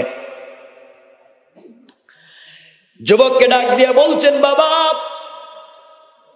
আমি একজন পথিক মুসাফির, সারা রাত কোথায় যাব জায়গা পাই না, তোমার দোকানে দেখতেছি তুমি রুটি তৈরি করবার জন্য আগুন জ্বালিয়েছ, তোমার চুলার ভিতরে কি সারা রাত আগুন থাকবে? যুবক বলছে, আঙ্কেল সারা রাত আমার দোকানে আগুন থাকবে। ইমামে আহমদ ইবনে হাম্বল বলছেন, আমি কি তোমার দোকান থেকে কিছু আগুন পোহাতে পারি, তাপ লাগাতে পারি? যুবক বলছে, আঙ্কেল আপনি কেন বাহিরে দাঁড়াইয়া দাঁড়াইয়া শরীরে আগুন পোহাবেন, দোকানের ভিতরে আসেন। আল্লাহর ওলি ইমামে আহমদ ইবনে হাম্বল দোকানের ভিতরে পৌঁছে গেলেন। যাওয়ার পরে দেখেন এক আজীব কারবার। এখানে আরেকটা আশ্চর্য ঘটনা। গিয়ে দেখেন যুবক যখন রুটি বানাবার জন্য খামির বানায়, তখন যুবকের জবানে একটা শব্দ, আস্তাগফিরুল্লাহ। যুবক যখন কমপ্লিট রুটি তৈরি করে আবার পরে আস্তাগফিরুল্লাহ। রুটি তৈরি করে যখন বিক্রি করে ওবারও পরে আস্তাগফিরুল্লাহ। টাকা হাতে নিয়ে নির্ধারিত জায়গায় রেখে আবারও পরে আস্তাগফিরুল্লাহ। ইমামে আহমদ ইবনে হাম্বল বলছেন, যুবক তুমি শুধু আস্তাগফিরুল্লাহ বলো, কারণ কি? যুবক বলছে, আঙ্কেল আজকের থেকে পড়ি না, 30 বছর থেকে পড়ি। এই আস্তাগফিরুল্লাহ পড়ে পড়ে আমার জিন্দেগিতে আমি যা পাইছি, আমার মনে হয় পৃথিবীর কোনো মানুষ তা পায় নাই। ইমামে আহমদ ইবনে হাম্বল বলছেন, বলো না তুমি কি পাইছো? যুবক বলছে, 1 নাম্বার, এই বাঙ্গা দোকানে গভীর রাত্রে কয়েক টাকা রুটি বিক্রি করি, এটা দিয়ে আমার পরিবার চলে। 30 বছর থেকে দোকানদারি করি, আমার পরিবারে 50 জনের বেশি ফ্যামিলি মেম্বার। আমি এই বাঙ্গা দোকানে গভীর রাত্রে কয়েক টাকা রুটি বিক্রি করা পয়সা দিয়া আমি 50 জনের বেশি ফ্যামিলি মেম্বারকে চালাই। এলাকার মসজিদ, মাদ্রাসা, এতিমখানায় দান করি। এত দান খয়রাত সাদাকা করবার পরেও মাস শেষে দেখা যায় আমার পকেটের টাকা শেষ হয়ে যায় না। এক কথা আল্লাহ আমাকে কোটি টাকার মালিক বানাইছে। ইমামে আহমদ ইবনে হাম্বল বলছেন, আর কি পাইছো? যুবক বলছে, আঙ্কেল আমি কিন্তু 30 বছর থেকে দোকানদারি করি। এই 30 বছর দিকে আমার বডিতে আল্লাহ জটিল কঠিন রোগ দিবে তো দূরের কথা, আল্লাহ তাআলা আমার বডিতে সাধারণ কোন রোগ পর্যন্ত দেয় নাই। আল্লাহ আমাকে সুস্থতার নিয়ামত দিছে। 3 নাম্বার হইল 50 বছর বয়স হয়ে গিয়েছে। এই বয়সে কত বন্ধু বান্ধব মারা গিয়েছে। আল্লাহ তাআলা আস্তাগফিরুল্লাহ পড়বার কারণে আমার হায়াতে বরকত দিছে। 4 নাম্বার, 30 বছর থেকে আস্তাগফিরুল্লাহ পড়ে যায়। 30 বছরে 35 বারের বেশি আল্লাহর রাসূলকে আমি স্বপ্নে দেখেছি। ইমামে আহমদ ইবনে হাম্বল বলছেন, যুবক তুমি আর কি পেয়েছো? যুবক বলছে, আঙ্কেল আমি আর কি পাইছি? আমি তো হাত উঠাইলে দোয়া কবুল হয়। আমার জন্য, আমার পরিবারের জন্য, এলাকাবাসীর জন্য যত মানুষ, আমি রুটিওয়ালার কাছে দোয়া চাই, আমি আস্তাগফিরুল্লাহ বলে হাত উঠাইলেই দোয়া কবুল হয়ে যায়। ইমামে আহমদ ইবনে হাম্বল বলছেন, তাহলে কি তুমি মুস্তাজাবুদ দাওয়া, তোমার সব দিকে কবুল হয়ে যায়? যুবক বলছে, তা আমি জানি না, কিন্তু দোয়া কবুল হয় এটাই সত্য। ইমামে আহমদ ইবনে হাম্বল বলছেন, যুবক রে 30 বছর থেকে আস্তাগফিরুল্লাহ এই শব্দ পড়বার কারণে তুমি কোটি টাকার মালিক হইছো, হায়াতে বরকত পাইছো, সুস্থতার নিয়ামত পাইছো, নবীজিকে স্বপ্নে দেখছো, জিন্দেগির সব দোয়া কবুল করাইছো। এই 5টা নিয়ামত পাইছো, তোমার জীবনে কোনো কষ্ট নাই, তুমি সুখে আর আনন্দে আছো। ও যুবক, বলো না তোমার ভিতরেও কি জিন্দেগির কোনো কষ্ট আছে নাকি? এই কথা শুনে যুবক চোখের পানি ছেড়ে ছেড়ে কাঁদতেছে। বহুত কষ্ট দিতেছে, কিন্তু পরে কিছু বইলে তো ব্যবসা নষ্ট হয়ে যাইব, কয়ে দেব অনেক কষ্ট হইতেছে কিন্তু এখন। আরে না কয় কষ্ট হইতেছে আমার, হেরা কয় না, বুঝে না তোরা। এখন আমি শক্তি দিয়ে কথা বলতেছি, ওটা টাইনে আমার বাতাস নিয়ে যাচ্ছে, গলা শুকাইয়ে দিচ্ছে, আপনারা বুঝতেছেন না তো? এটা কত কঠিন জিনিস হচ্ছে, এটা আমি বুঝি। আপনারা একদিন শুনতেছেন আর আমাকে 12 মাস বলতে হয়, তাহলে তো আমাকে ঠিক থাকতে হইব। ওরা যাই করুক আর কাজ হইতো না আজকে, আমি বুঝতে পারছি হয়েছে। আমার বন্ধুগণ, কথাগুলো দিল দিয়া শোনেন। এক পর্যায়ে ইমামে আহমদ ইবনে হাম্বলকে যুবক বলছে, আঙ্কেল সত্যি কথা আপনি বলছেন, আল্লাহ আমার কোটি টাকার মালিক বানাইছে, হায়াতে বরকত দিয়েছে, সুস্থতার নিয়ামত দিয়েছে, আল্লাহ তাআলা আল্লাহ রসুলকে স্বপ্নে দেখার তৌফিক দিয়েছে, জীবনের সব দোয়া কবুল করছে, কিন্তু আঙ্কেল আমার জীবনের একটা দোয়া আল্লাহ কবুল করলো না। আমি 30টা বছর থেকে দোয়া করি, আজকেও 3-4 বার দোয়া করছি, সব দোয়া কবুল করে, ছোট্ট একটা দোয়া কবুল করে না।